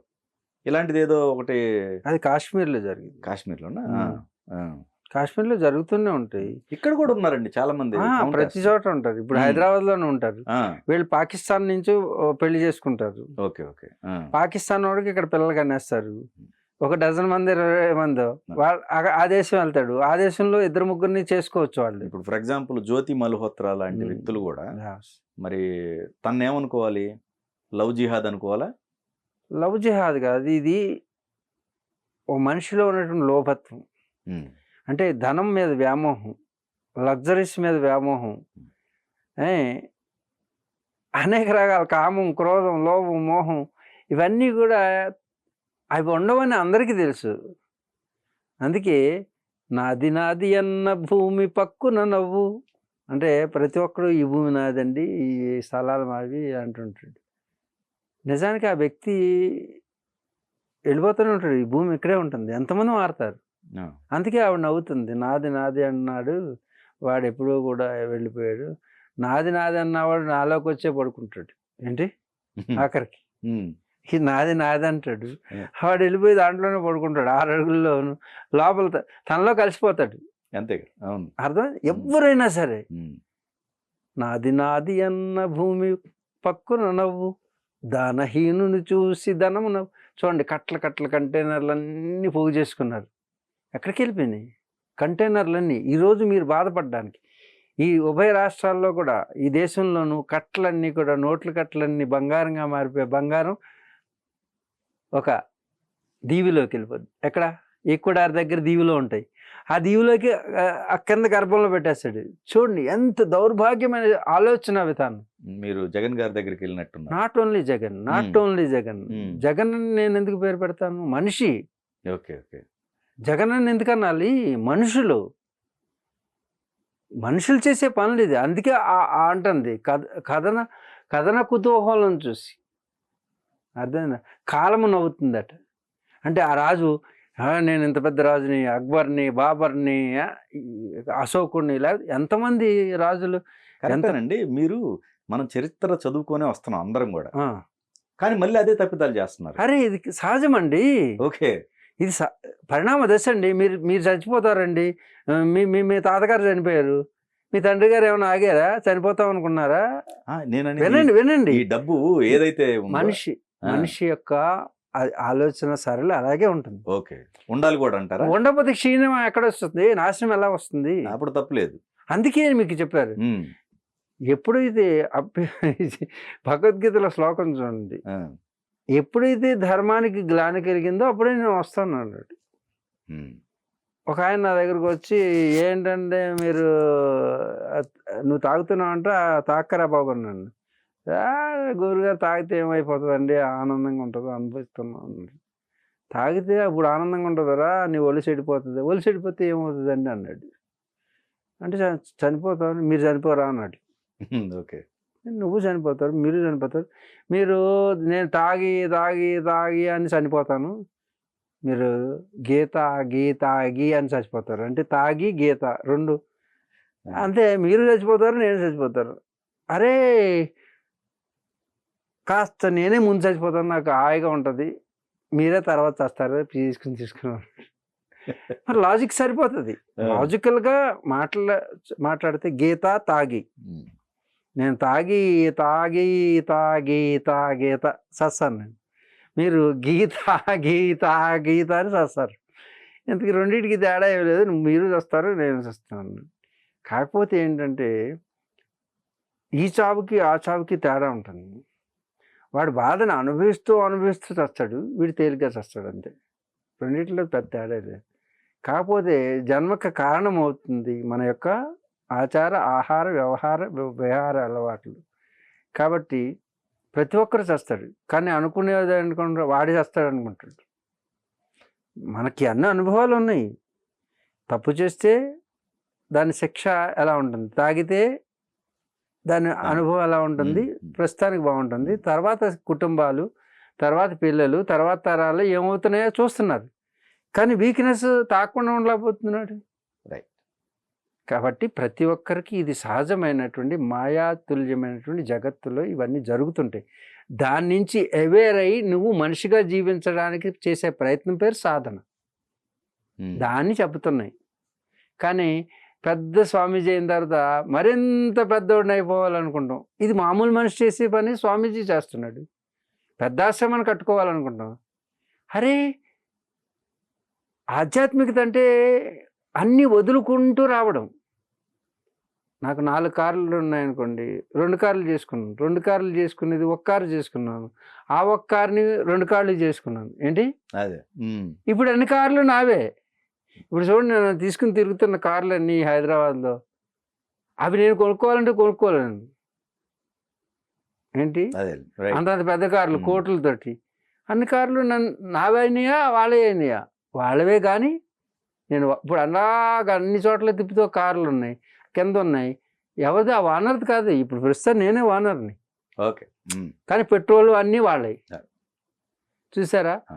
అంటే ఆధ్యాత్మిక చింతన అంటే నీవు అనేకం నుంచి ఏకత్వం వైపు మళ్ళడం. ఈ మధ్య మీరు అంటే కొన్ని స్పీచెస్‌లో నేనున్నప్పుడు అంటే స్త్రీలలో మార్పులేమన్నా జరుగుతున్నాయంటారా? ఏది వేటిలో? స్త్రీ తత్వంలో స్త్రీతత్వం, పురుషతత్వం అని ఏముండదండి. ఓకే. అంటే రెండు పైన ఇంతకు ముందుతో కంపేర్ చేస్తే అనేది ఏమన్నా ఉందా? పైన ఎక్విప్‌మెంట్‌లో ఇది equipment. Okay. It's a gadget. Inputs అనేటువంటిది ఒకటే ఉంటుంది. సాఫ్ట్‌వేర్‌లు అనేటువంటివి ఒకటే ఉన్నది. దాని సాఫ్ట్‌వేర్‌లో కొంచెం ఇలా అంటే ఫిజికల్‌గా ఉన్నటువంటి బాడీని బట్టి సాఫ్ట్‌వేర్ బిల్డప్ చేస్తుంది. అంటే మీరు ఆచార వ్యవహారాలు సంథింగ్ అవే ఆచార వ్యవహారాలు సాఫ్ట్‌వేర్. ఓకే. మీరు ఇన్‌బిల్ట్ సాఫ్ట్‌వేర్ అది. ఆచార అవి వ్యవహారం లేవంటారా ఇప్పుడు? ఎందుకు లేవండి? కాలంలో క్షీణత వస్తుంది. ఓకే. ఓకే. సస్టైనబిలిటీ తగ్గిపోతుంది. సహనం తగ్గిపోతుంది. ఎమోషన్ వెంటనే కావాలి. ఓకే. ఓకే. స్త్రీలేంటి, పురుషులేంటి, ఇప్పుడు మీకు ఎమోషన్ వచ్చిందంటే కాసేపటికి అది అయిపోవాలి. పూర్వం ఎమోషన్ అనేటటువంటి దాన్ని జాగ్రత్తగా గమనించి సోచ్ సమజ్‌కర్ వాళ్ళు ఇంప్లిమెంట్ చేసేవారు. సమాజం కూడా అలా ఉండేది. ఇప్పుడు సమాజం ప్రేరణ చేస్తుంది. అదే. ఓకే. ఎన్విరాన్మెంటల్ టెండెన్సీ అంటారు. 3 రకాలు ఉంటాయండి సంస్కారాలు. ఒకటి ఎన్విరాన్మెంట్. ఇప్పుడు ఒకడి నెత్తి మీద ఒకడు ఉంటున్నాడు, ఒకటి పక్కన ఒకడు కాపురం చేస్తున్నాడు, గోడే అడ్డు. ఇప్పుడు మీరు ఇక్కడ ఉన్నారనుకోండి, మీకు అభద్రతా భావం ఈ బాల్కనీలోంచి ఆ బాల్కనీ కనపడుతుంది. అప్పుడు ఒకరి మీద ఒకరికి సందేహం, కానీ ప్రేరణ చేసే వాతావరణం. ఇప్పుడు పల్లెటూరులో ఉన్నదనుకో, ఆ ఇంట్లోంచి ఈ ఇంట్లోకి చూస్తేనే అవతలవాడికి తెలిసిపోయేది. ఇప్పుడు ఇంట్లోంచి ఆ ఇంట్లోకి వెళ్ళి కూర్చున్నా ఎవరికి తెలియదు. ఇలాంటి ఎన్విరాన్మెంటల్ టెండెన్సీ అంటే చుట్టూ ఉన్నటువంటి పరిసరాల యొక్క ప్రభావం చేత మానసిక పరివర్తన అనేది వస్తుంది. రెండవది జెనెటిక్ టెండెన్సీ. అంటే తల్లిదండ్రులు వాళ్ళ నుంచి సంప్రాప్తించినటువంటి ఒక జెనెటిక్ టెండెన్సీ. అందుకే మన వాళ్ళు ఏం చేశారు, ఈ వేళలో వీళ్ళ మేనత్తలు కానీ లేకపోతే వెనక వాళ్ళు కానీ వీళ్ళ చెల్లెలు కానీ తల్లులు కానీ ఎవరైనా ఇలాంటి ప్రవర్తన ఉందా, ఆ డిఎన్ఏకి అంటే డిఎన్ఏ అంటే అదే. అందుకే కొంత చెక్ చేసి ఒక జంటని కలిపారు. ఇప్పుడు అలా కాదు. ఈ కప్పు ఏంటి, కప్పు పైన ఉన్నటువంటి కప్పుని చూసి అదే రైట్. అలా కాదు, బయటికి అందం ఉన్నదా లేదా కాదు, ఆత్మ సౌందర్యం అంటే తన యొక్క మనో సౌందర్యం, హృదయ సౌందర్యాన్ని చూసి వాళ్ళ బ్యాక్గ్రౌండ్స్ చెక్ చేసి వాళ్ళిద్దరూ ఒకటే అయ్యేవారు. అందుకే కొంతకాలం వాళ్ళు కలిసి ఉండేవారు. ఇప్పుడు మామిడాకులు కడుతున్నారు, ఆ మామిడాకులు ఆరకముందే మాకు విడాకులు కావాలంటున్నారు. అంటే ఒక నెలలో 2 నెలల్లోనే వాళ్ళు కలిసి ఉండడం లేదు. ఎందుకంటే their expectations are not reaching. అంటే తనకే ఎక్స్పెక్టేషన్ ఉంటుంది. అందుకే స్త్రీలు ఇదివరకు ఏం చేసేవారంటే పెద్ద బాల శిక్ష, రెండవది రుక్మిణి కళ్యాణం. ఈ 2 చదివితే తన జీవితాన్ని ఎంత ఆనందంగా ఒక స్త్రీగా అనుభవించవచ్చో ఆ 2 చదివితే సరిపోతుంది. స్త్రీగా తన పాత్రని ఈ సమాజంలో ఎంత చక్కగా నిర్వర్తించవచ్చని. ఇప్పుడు ఈ స్పీచ్ ఉన్నటువంటి స్త్రీ సంఘాలన్నీ కూడా ఉమెన్ ఎంపవర్మెంట్ ఉండక్కర్లేదా, ఈ స్వామీజీ చెప్తున్నాడని కింద కామెంట్ పెట్టచ్చు. ఎంపవర్మెంట్ అంటే ఈక్వల్గా రోడ్డు మీదకి వెళ్ళి డబ్బు సంపాదించడం కాదు. ఆ డబ్బుతో తిరిగి వచ్చి ఇంట్లోని వంట మనిషి, పెంట మనిషి, పని మనిషి వీళ్ళందరిని పెట్టుకుంటే వాళ్ళందరూ పని చేస్తుంటే భారీగా వంట మనుషులు చేసింది అనుకోండి, భార్య భార్య చేయాల్సిన పని ఏంటి? వంట ఇవి చేసి తన భర్తకి ఇవ్వాల్సింది. అంటే వంటింటి కుందేల్లా ఉండమంటారా అంటారు. మరి తిండి అనేటువంటిది అన్ వయసా మన్ అంటున్నారు. అన్నమే మనసుగా మారుతుందర్రా అని. భార్య ఆ భర్తకి వండి పెట్టకపోతే వండి పెట్టేటటువంటి వ్యక్తి యొక్క మనసుకి ఇదంతా కూడా వైబ్రేషన్ అండి. అంటే ఏం లేదు, ఫ్రీక్వెన్సీ. మీ భార్య కనుక మీకు వండి పెడితే మీ భార్య మీదకి ఆ ఫ్రీక్వెన్సీ మీ లోపల వృద్ధి చెందుతుంది.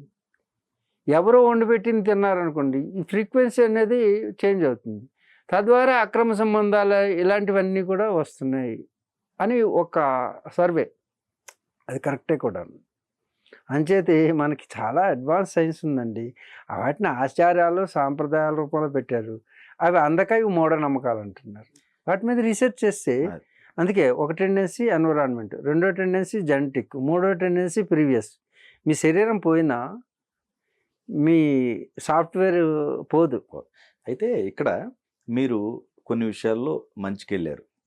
మరి అది నిజంగా అది రివర్స్లో చెడే అనుకోవాలి. ఇప్పుడు లేడీ అగోరికి తీసుకుందాం. మరి ఎలా చూస్తారు? ఒకసారి ఒక టైంలో హెచ్చరించారు, మారల, ఈరోజు జైలు శిక్ష. అంతే చెప్పాను.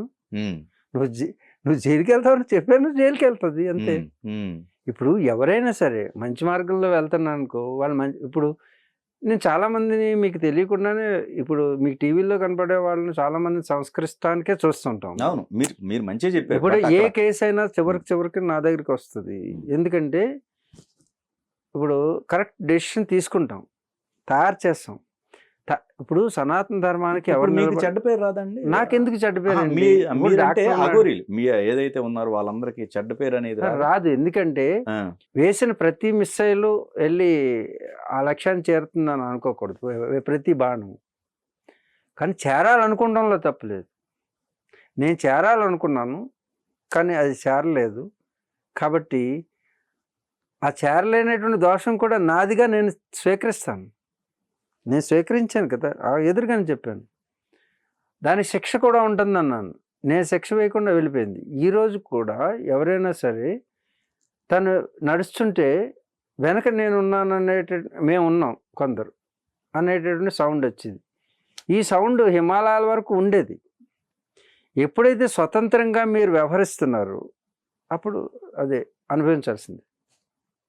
సమాజంలో మనం అందరం కూడా ఒక కట్టుబాటు పెట్టుకున్నామండి, ఒక నియమం పెట్టుకున్నాం.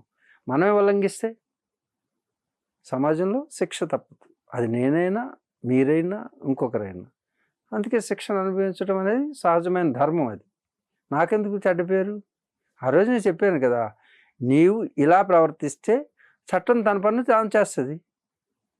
పోలీసు వారికి కూడా అదే చెప్పాము. ఏం చెప్పాము? మీ పని మీరు చేయండి. అసలు డబ్బే అవసరం లేనప్పుడు డబ్బుతో ముడిపడి రావటం అనేది ఎవరైనా, అది ఎవరైనా సరే, అది పెద్ద పెద్ద స్వామీజీలైనా మీరు చూస్తున్నారు కదా. స్వామీజీలు వేరు, అఘోరీలు వేరు కదా. అది కదండి ఆశారాం బాపు. ఇప్పుడు అఘోరీ అన్నా ఎవరైనా కిందకి దిగి వచ్చిన తర్వాత, ఇప్పుడు నేను సమాజంలోకి వచ్చాను. హిమాలయాల్లో ఉన్నంతసేపు మీ సామ్రాజ్యం అది. ఇప్పుడు మీ సామ్రాజ్యంలోకి నేను వచ్చాను. మీ ఆచార కట్టుబాట్ల ఆహార వ్యవహారాల వాటిని జాగ్రత్తగా గమనిస్తూ నేను మసులుకోవాలి. ఇది సామాజిక ధర్మం. ఇది ఓకే. అది ఆధ్యాత్మికమైనటువంటి ధర్మం వేరు, సామాజిక ధర్మం అనగానే మీరు అనుకుంటారు ఒకటిగా లేదు. ధర్మం అంటే ఏ కాలమాన పరిస్థితుల్లో ఉన్నావో ఆయా ధర్మంని ఆచరించాలి. ఇప్పుడు అమెరికా వెళ్ళినప్పుడు అమెరికా రాజ్యాంగానికి అనుగుణంగా మా ఇండియన్ రాజ్యాంగం అమలు చేస్తా అంటే కుదురుతుందా?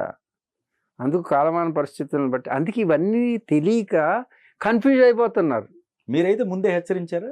నీకు జైలు శిక్ష మీ ఎదురుగానే హెచ్చరించాను కదండి, మీ ఎదురుగానే చెప్పాను, నీకు పనిష్మెంట్ తప్పదు నువ్వు తప్పు చేస్తేనని. అంటే అక్కడ ఇదన్నారు, వాళ్ళ తల్లిదండ్రులు అంగీకారం అని అన్నారు అక్కడ. అప్పుడు అన్నానా, దండించాల్సిన సమయం వస్తే దండిస్తామని చెప్పాను కదా. మీ దాంట్లో అన్నారు ఆ మాట అన్నారు. దండించాల్సి అంటే అంతే. Okay okay okay. కత్తి దుయ్యాల్సినటువంటి సమయం వస్తే నీ మీద కూడా కత్తి దోస్తాను అన్నాను. అంతే చెప్తాం. ఓకే, అర్థమైందా? కత్తి దోస్తాం అంటే ఎదురుగా కత్తి పెట్టి పొడుస్తామని కాదు. ఇంతవరకు ఇచ్చిన సపోర్టు తీసేస్తాం. ఓకే. ఇప్పుడు మమ్మల్ని పోలీసు సంప్రదించేవారు, ఇలా వెళ్తుంది ఇలా వెళ్తుంది, తను అలా వెళ్ళినంతసేపు ఓకే. అర్థమైందా? ఈ సమాజంలోకి వచ్చినప్పుడు తనకు కూడా చెప్పేవారు సామాజిక ధర్మం. సమాజంలో నువ్వు గడ్డ కట్టుకోవాలంటే కట్టుకోవాలంతే, నీ ప్రపంచంలోకి వెళ్ళి నువ్వు ఒప్పుకో. కానీ సామాజిక ధర్మం ఏదైతే ఉందో సమాజంలోకి వచ్చినప్పుడు మేము ఇప్పే ఉంటాం, కానీ ఇక్కడ కప్పాలంటే కప్పాలంతే. ఇది సామాజిక ధర్మం. ధర్మం ఎన్ని రకాల ఉంది? ఐహలౌకిక ధర్మం, పారలౌకిక ధర్మం, ఆముష్మిక ధర్మం. ఐహలౌకిక ధర్మం ఈ లోకంలో నువ్వు ఎలా సంచరించాలో దాన్ని పుత్రుడిగా ఉంటే పుత్రధర్మాన్ని, మిత్రుడిగా ఉంటే మిత్రధర్మాన్ని, శత్రువుగా ఉంటే శత్రుధర్మాన్ని, భ్రాతృధర్మాన్ని, భర్తృధర్మాన్ని. తండ్రిగా ఉంటావు నువ్వు, అది అప్పుడు పుత్రధర్మం. తండ్రి కొడుకుల మధ్యన, తల్లి బిడ్డల మధ్యన ఎలా ఉంటారు, తల్లి మధ్యన, ఇది పుత్రధర్మం. శిష్యధర్మం, గురువు శిష్యులు ఎలా ఉండాలి, శిష్యుడు గురువు ఎలా ఉండాలి, ఇది నేర్పుతుంది. ఇది సామాజిక ధర్మం. అలాగే భ్రాతృధర్మం, అన్నదమ్ములతో ఉంటావు, అన్నయ్య తమ్ముడితో ఎలా ఉండవు, తమ్ముడు అన్న ఎక్కడ ఉందండి, ఎవరికి తెలుసు ఇవన్నీ? అవన్నీ పోయినాయి. దీనికి ఒక ఎడ్యుకేషన్ ఉంది. ఆ ఎడ్యుకేషన్ కాదు, డబ్బులు ఎలా సంపాదించాలో ఎడ్యుకేషన్, బానిసగా ఎలా బ్రతకాలో ఆ ఎడ్యుకేషన్ వచ్చింది. చదువు కొంటున్నారు. ఏంటి చదువుకుంటున్నారు? చదువుకుంటున్నారు కాదు, చదువుకుంటున్నారు, అమ్ముతున్నారు. It's a business. అవును, అర్థం. చదువు కొనకూడదు, విద్యా విధానాన్ని తీసుకురావాలి. ప్రభుత్వాలు కూడా విద్యను అభ్యసించేటట్టుగా చేయాలి, కానీ చదువు నమ్మడం, చదువు కొనడం, అది విద్య నమ్మకాన్ని ఇస్తుంది, చదువు అమ్మకాన్ని ఇస్తుంది. అర్థమైందా? విద్య చదువు జీతాన్ని ఇస్తుంది, విద్య జీవితాన్ని ఇస్తుంది. నేను చెప్పేది విద్యా విధానం అంటే పుత్రధర్మం. పుత్రుడుగా ఉంటాడండి, పుత్రధర్మం తెలియదు. What is the relation, how to maintain the relation between the son and the father? Who can explain it? Nobody. That's why there is relation between the son and father. There is no relation. Revolution. ఇప్పుడు రంగరాజన్ గారు తర్వాత ఎవరైతే మన వీరరాఘవరెడ్డి గారు, ఆ వివాదం చాలా పెద్దదైంది, ఇంకా పెద్దది అవ్వబోతుంది. సో దానికి ఒక చెక్ పాయింట్ పెట్టి వాళ్ళిద్దరిని, అంటే ఇప్పుడు హిందుత్వం మీద వ్యతిరేకత క్రియేట్ కాకూడదు అనే ఉద్దేశంతో మీరు ఒక అడుగు ముందుకు వేస్తున్నట్టుగా తెలిసింది. అడుగు ముందుకేయడం కాదు, సమస్య నా వరకు వస్తుంది. ఇది మాకు హిమాలయాల నుంచి కూడా కొంత ఆదేశం వస్తుంది. ఓకే. సనాతన ధర్మం వైపు ఇప్పుడిప్పుడే యువత అంతా కూడా వాళ్ళు రీసెర్చ్ చేసుకుంటున్నారు. అంటే గోమయం, గోపేడ ఎందుకు మన వాళ్ళు కళ్ళాపి చల్లారు, బింది ఎందుకు ఇక్కడ పెట్టారు, ఇది ఐఐటి నుంచి పెద్ద విప్లవం మొదలవుతుంది. ఇప్పుడు అంటే టాప్లో ఉన్నటువంటి స్టూడెంట్స్ అందరూ కూడా అన్ని మతాల్లో ఉండనివ్వండి, కానీ భారతీయ సంస్కృతి సంప్రదాయాలు అనుకున్న రహస్యాన్ని మళ్ళీ తిరిగి ఎవరైతే అవహేళన చేశారు, ఏ సెక్టార్ అంటే యూత్ ముఖ్యంగా పట్టించుకునేవారు కాదు. యూత్ ఎప్పుడైతే నమ్మకం కోల్పోయారో నెక్స్ట్ జనరేషన్స్ అన్నీ కూడా పోతాయి. అందుకే యువతరం ఏది దాన్ని స్వీకరిస్తుందో నెక్స్ట్ ఒక 5-6 తరాలు అది స్వీకరిస్తారు. ఇప్పుడు మళ్ళీ ఆ చైన్ స్టార్ట్ అయింది. ఏది సనాతన ధర్మం వైపు బొట్టు, కట్టు, చీర, లుంగి, పంచి, పిలక. ఇప్పుడు రేపు రాబోయే రోజుల్లో యువత అంతా పిలకలు, పంచలు కట్టుకుంటారు. మీరు రాసేసుకోండి. మీరు ఈరోజు చెబుతున్నాను కదా, అందరూ పిలకలు, అందరూ అమ్మాయిలు అందరూ చీరలు కట్టుకుంటారు. పావుడ మన యొక్క ఇవన్నీ, ఎందుకంటే సైకిల్ పూర్తయిపోతుంది. వీళ్ళు రేపు రాబోయే ప్రపంచానికి మొట్టమొదటి వాళ్ళు అనమాట, ఫస్ట్ జనరేషన్. ఓకే, మన లాస్ట్ జనరేషన్ అవుతాం. ఓకే. అని వాళ్ళందరూ మొట్టమొదట సనాతన ధర్మం ఎలా ఉందో అదంతా చూపిస్తారు మనకి. మళ్ళా గుడిసెలు, తాటాకుతో పందిర్లు, మడ్ హౌసెస్, కాస్ట్లీ అవుతాయి ఇవి. చూడండి, మనకి పూరి గుడిసె అనేవారు. ఆ పూరి గుడిసె ఇప్పుడు పూరి గుడిసె అంటే ఇలా రౌండ్గా ఉండే చుట్టూ గుడిసె, కింద వరకు ఇలా ఉండి ఆ దూరి ఆ లోపల కాపురం చేసి, చుట్టూ గుడిసె is a cone. Cone is the highest power grabber అనమాట. ఏంటి, చుట్టూ గుడిసె యూనివర్సల్ పవర్ని తీసుకొచ్చి న్యాచురల్గా ఉన్నటువంటి ఈ కమ్మల ఏవి ఉన్నాయి, తాటాకులు, అక్కడ ఉన్నటువంటి నేచర్, ఎక్కడ నేచర్ ఉందో ఆ నేచర్లో ఉన్నటువంటివి ఉపయోగిస్తాం. అంటే ఆ ఏరియాలో ఆ చెట్టు ఎందుకు మొలిసింది అనుకుంటున్నారు? అది ఈ ప్లానెటరీ యాక్షన్‌కి ఈ ఉన్నటువంటి అనుకూల వాతావరణం ఉంది కాబట్టి ఆ చెట్టు వచ్చింది. కాబట్టి ఆ ఏరియాలో ఆ చెట్టుకి సంబంధించినటువంటి వైబ్రేషను, ఫ్రీక్వెన్సీ ఉంటుంది కాబట్టి అక్కడ ఆ పంట పండుతుంది. ఆ పంట పండినటువంటి చెట్లతోటే అక్కడ ఒక ఆవాసం ఏర్పాటు చేసుకుంటే ఫ్రీక్వెన్సీకి ఈజీగా ఉండి శరీరంలో ఎలాంటి రోగం ఉండదు. కానీ మీ సంకల్పం మంచిదే. హ్మ్. కానీ వాళ్ళు ఆ స్థితిలోకి వస్తారా? హా! వాళ్ళిద్దరూ అంటే అనేది చెప్పేవాళ్ళు హ్మ్. ముందుగా నాకు ఆ నమ్మకం ఉంటది. హ్మ్. ఎందుకంటే అందుకని మీ సంకల్పం మంచిదన్న. ఎందుకంటే పైనుంచి మాకు ఒక ఒక ఒక వచ్చిందంటే హ్మ్. అది ఎవరైనా ఈవెన్ నక్సలైట్ అయినా వెళ్ళిపోతాను నేను. ఓకే. ఓకే. మీరు మీరు అక్కడ అనంతనాగ్‌లో లద్దాఖ్‌లో హ్మ్. ఆ ప్రాంతాలన్నీ టెర్రరిస్టులు ఉండేటువంటివే. హ్మ్. కానీ ఎన్నో సార్లు నేను ప్రయాణం చేశాను. ఆజాద్ కే లియే ఆప్ లోగ్ లड़ रहा है, किस लिए लड़ रहा है? किसके ऊपर? హ్మ్. आप आज़ादी हो, आप भारतवासी हैं, हम कश्मीरी हैं, इसके वजह से आपका ఆజాదీ ఖో గయా आप लोग. అలా ఆజాదీ కోసం అంటే ఆజాదీ మీన్స్ ఆజాదీ అంటే ఏంటి? స్వతంత్రం కోసం పోరాటం. స్వతంత్రం వచ్చి ఎన్నాళ్ళయింది? కాశ్మీర్ ఎవరిది? ఆ! కానీ వాళ్ళు స్వతంత్రం రాలేదనుకోవడమే వాళ్ళ దౌర్భాగ్యం. వాళ్ళకి తెలుసు పక్కన ఉన్నటువంటి ఓ భీక్ మాంగనే వాలా దేశ్ హై వో. ये तो పాకిస్తాన్ नहीं ये तो పాపిస్తాన్ है. పాపం మాత్రమే ఉన్నది అక్కడ. కటోరీ లేకర్ हर एक దర్వాజే కి పాస్ జాకర్ భీక్ మాంగ్ రా. ఓకే. అయితే నీ దేవుడు గొప్పవాడైతే నువ్వెందుకు అడుక్కుంటున్నావు? మరి మిగతా దేశాల్లో ఇస్లాం దేశాల్లో అడుక్కోవడం లేదు వాళ్ళు. వాళ్ళు సంపన్న దేశాలుగా ఉన్నాయి కొన్ని దేశాలు. ఎందుకు నువ్వు ఇలా అవుతున్నావు? బికాజ్ ఆఫ్ సొంత టెర్రరిజం. భగవంతుడి పేరుతో మోసం చేస్తున్నావు. నీ జాతిని నువ్వే నాశనం చేసుకుంటున్నావు. కాబట్టి ఇది Pakistan, it's not a Pakistan. పాపాన్ని వృద్ధి చేస్తున్నావు, అందుకే నీ జాతి సర్వనాశనం అవుతుంది. కాబట్టి పాపం ఎక్కడైతే వృద్ధి భగవంతుడి పేరుతో, భగవంతుడు ఎవడైనా అల్లా అయినా యెహోవా అయినా ఎవరి పేరైనా చెప్పండి, భగవాన్ అంటే భగవహ అంటే పూర్ణత్వం, వాన్ అంటే చెందినవాడు, పూర్ణుడైనటువంటి వాడు.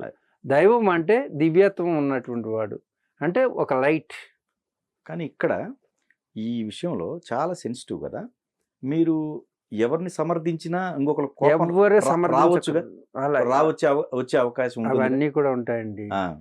మనిషి అన్న తర్వాత హ్మ్. ఇంద్రుడు లాంటి వాడే తప్పు చేస్తాడు. డెఫినెట్గా అదే. అర్థమైందా? అలాగే కొన్ని కథల్లో, మనం ఫారిన్ కథల్లో చూస్తే యేసు కూడా అమ్మాయిని ప్రేమించి ఆ అమ్మాయిని వదిలేసాడు. అలాంటి కథలు ఉంటాయి. అలాగని సంస్కరించడం మానేస్తే ప్రతి ఒక్కరిలోనూ లోపాలు ఉంటాయి. ఓకే. నాలో కూడా ఉండొచ్చు, నేను యాక్సెప్ట్ చేయగలగాలి. తప్పును ఒప్పుకున్నప్పుడే కదా, తప్పు జరిగింది అని అనిపిస్తే నేను చాలాసార్లు నేను చెప్తూనే ఉన్నాను, నేను కూడా తప్పు చేయొచ్చు, మీరు ఏదైనా సలహా ఇస్తే నేను సరి చేసుకుంటాను. ఓకే. ఇప్పుడు మీ కళ్ళల్లో కామం కనపడుతుందని ఒక కామెంట్ పెట్టారు అమ్మాయితో ఇంటర్వ్యూ చేసేటప్పుడు అదేదో స్టూడియోలో. ఓకే.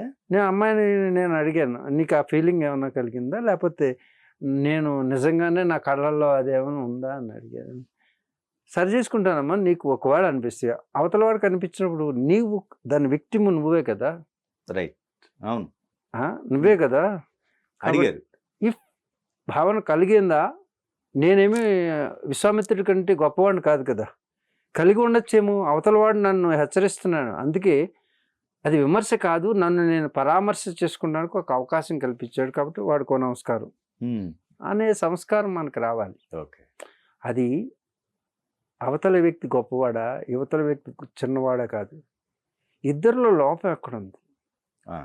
అంతేగాని ఒక పక్షాన్ని చేరిపోయి అతందే రైటు అతందే రైటు అతందే రైట్ అంటే రైట్ అయిపోతుందా? చేసిన తప్పు అతను తప్పు చేశాడంటలే నేను. ఒకవేళ తప్పు చేసుంటే అది ఎలా నేను అందుకే డే 1లో చెప్పాను. ఏమని చెప్పాను? ఎయిదర్ రంగరాజన్ ఆర్ ఈ రెడ్డి వీర రాఘవరెడ్డి రాఘవరెడ్డి.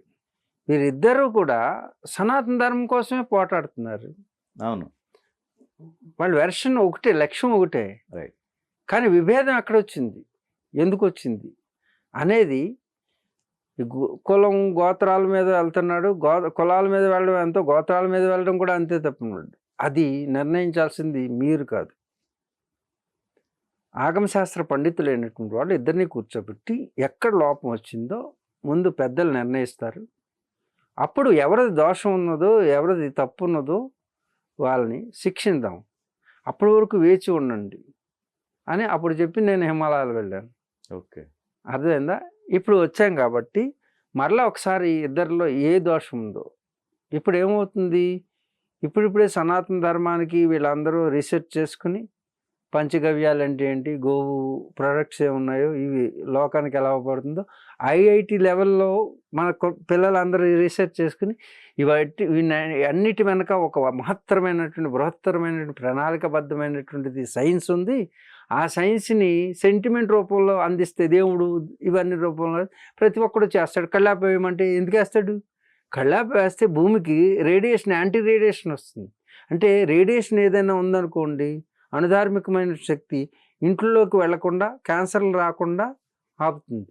దాని మీద కాల్షియం ముగ్గు లేకపోతే లక్ష్మీదేవి లేదంటే, లక్ష్మికి ముగ్గుకి ఏం సంబంధం అంటే కాల్షియం అనేటటువంటిది పేడ మీద ఎప్పుడైతే తీసామో అర్థం. ఒక పక్కనేమో చేతికి స్కిల్ నేర్పుతున్నాం. అర్థం. ఈ స్కిల్ రావడం వల్ల ఏమవుతుంది, ఎలాంటి పనినైనా ఈజీతో చేయగలుగుతారు. కళ్ళాపి వేయండి, మీరు వేయండి చూద్దాం. వేస్తాం వచ్చా? వచ్చా మీకు? లేదండి. నేను కళ్ళాపి వేస్తాను. ఓకే. కళ్ళాపి వేసేటప్పుడు ఇంత నీరుని అంత ప్లేస్లో ఎలాగేయాలనేది అదొకటి వస్తుంది. అంటే ఈ స్కిల్స్ అన్నీ ఎప్పుడైతే మీరు ఈ జీవన విధానంలో ఇవన్నీ నేర్చుకున్నారో అవి మీ జీవితాన్ని సులభతరం చేస్తాయి. ఇప్పుడు ప్రతి వాళ్ళకి చిన్న పనికి పెద్ద పనికి మీరు పని మనిషిని పెట్టుకోవాలి. అంటే మీరు టోటల్ స్కిల్ అనేది భగవాన్ అంటే పూర్ణత్వం సిద్ధించినటువంటి ఒక మనిషి ఉండేవాడు. ఇప్పుడు అసంపూర్ణం ప్రతి ఒక్కరు. భార్యకి భర్తగా ఉండడంలో కూడా అసంపూర్ణమే. మరి ఎందుకు జరగవు ఇవన్నీ విడాకులు? ఆ భార్యకి భర్తకి భార్యగా ఉండడం కూడా తెలీదు, పూర్ణంగా తెలీదు. తెలుసు, ఏదో ఉద్రేకంగా తెలుసు, అంతేగాని అది ప్రమోషనల్గా లేదు, ఎమోషనల్గా ఉంది. ప్రతిదీ కూడా ఎమోషనల్గా అయిపోయింది. కాబట్టి జ్ఞానరాహిత్యం చెందడం చేత ప్రతి ఒక్కరిలో అసంతృప్తి ఉంది. అసంతృప్తిని సరిచేస్తే సరిగా ప్రతి ఒక్కరూ మాట వింటారు. ఎవరిలో లోపం ఉందో వారిని, ఇదిగో నాన్న నీలో నువ్వు పెద్దవాడిని అనుకుంటున్నావు కానీ పెద్దవాడు కాదు. ఎందుకంటే ఈ ఆలోచనలు ఉన్నప్పుడు నీ మీద ఒక నింద వచ్చిందంటే ఏదో కొంత నీ మీద లేకుండా నిప్పు లేనిదే పొగరాదు. ఆ నిప్పు ఏంటి, ఆ పొగ ఏంటి, దాన్ని బయటికి తీసి ఇద్దరిని కూర్చోబెట్టి రచ్చకెక్కకండి. జరిగింది ఇద్దరిలోనూ ఫాల్ట్ ఉండొచ్చు. కాబట్టి నీ లోపాన్ని నువ్వు సరి చేసుకో, నీ లోపాన్ని నువ్వు సరి చేసుకో. ఒకవేళ అతనిలో లోపం ఉందనుకో, పెద్దవాడుగా నువ్వు సరి చేయి, నువ్వు చిన్నవాడుగా యాక్సెప్ట్ చేయి. ఒకవేళ ఇతనిలో లోపం ఉందనుకోండి, చిన్నవాడుగా నువ్వు రేపటి తరంగా ఇలాంటి తప్పు చేయకుండా నేర్చుకో అని ఇతనికి చెప్పి ఇక ఈ గొడవని మీడియాలో ఇప్పటివరకు చేసిన ఎంటర్టైన్మెంట్ చాలు, ఇక మీడియాలోకి రావద్దు అని చెప్పి ఎవరు ఒకరి మీద ఒకరు కేసులు పెట్టుకోవడం వల్ల ఏమవుతుందంటే సమయం వృధా అవుతుంది. లక్ష్యాలు చేరడంలో ఇతనికి కూడా కుంటుపడతాడు. పైగా పబ్లిసిటీ ఎక్కువ అవడం వలన ఇతన్ని అలాగే చూస్తారు సమాజం. కాబట్టి ఇది లేకుండా మరలా మీ పనులు మీరు తపస్సు చేసుకుని మీ యొక్క సాధనని మీరు కొనసాగిస్తే మరలా తిరిగి వైభవం వస్తుంది అని చెప్పడం, వాళ్ళలో ఈ సమాజంలో వారి యొక్క పాత్రని మరింత మెరుగ్గా చేయడానికి మనం ఉపయోగపడితే చాలు.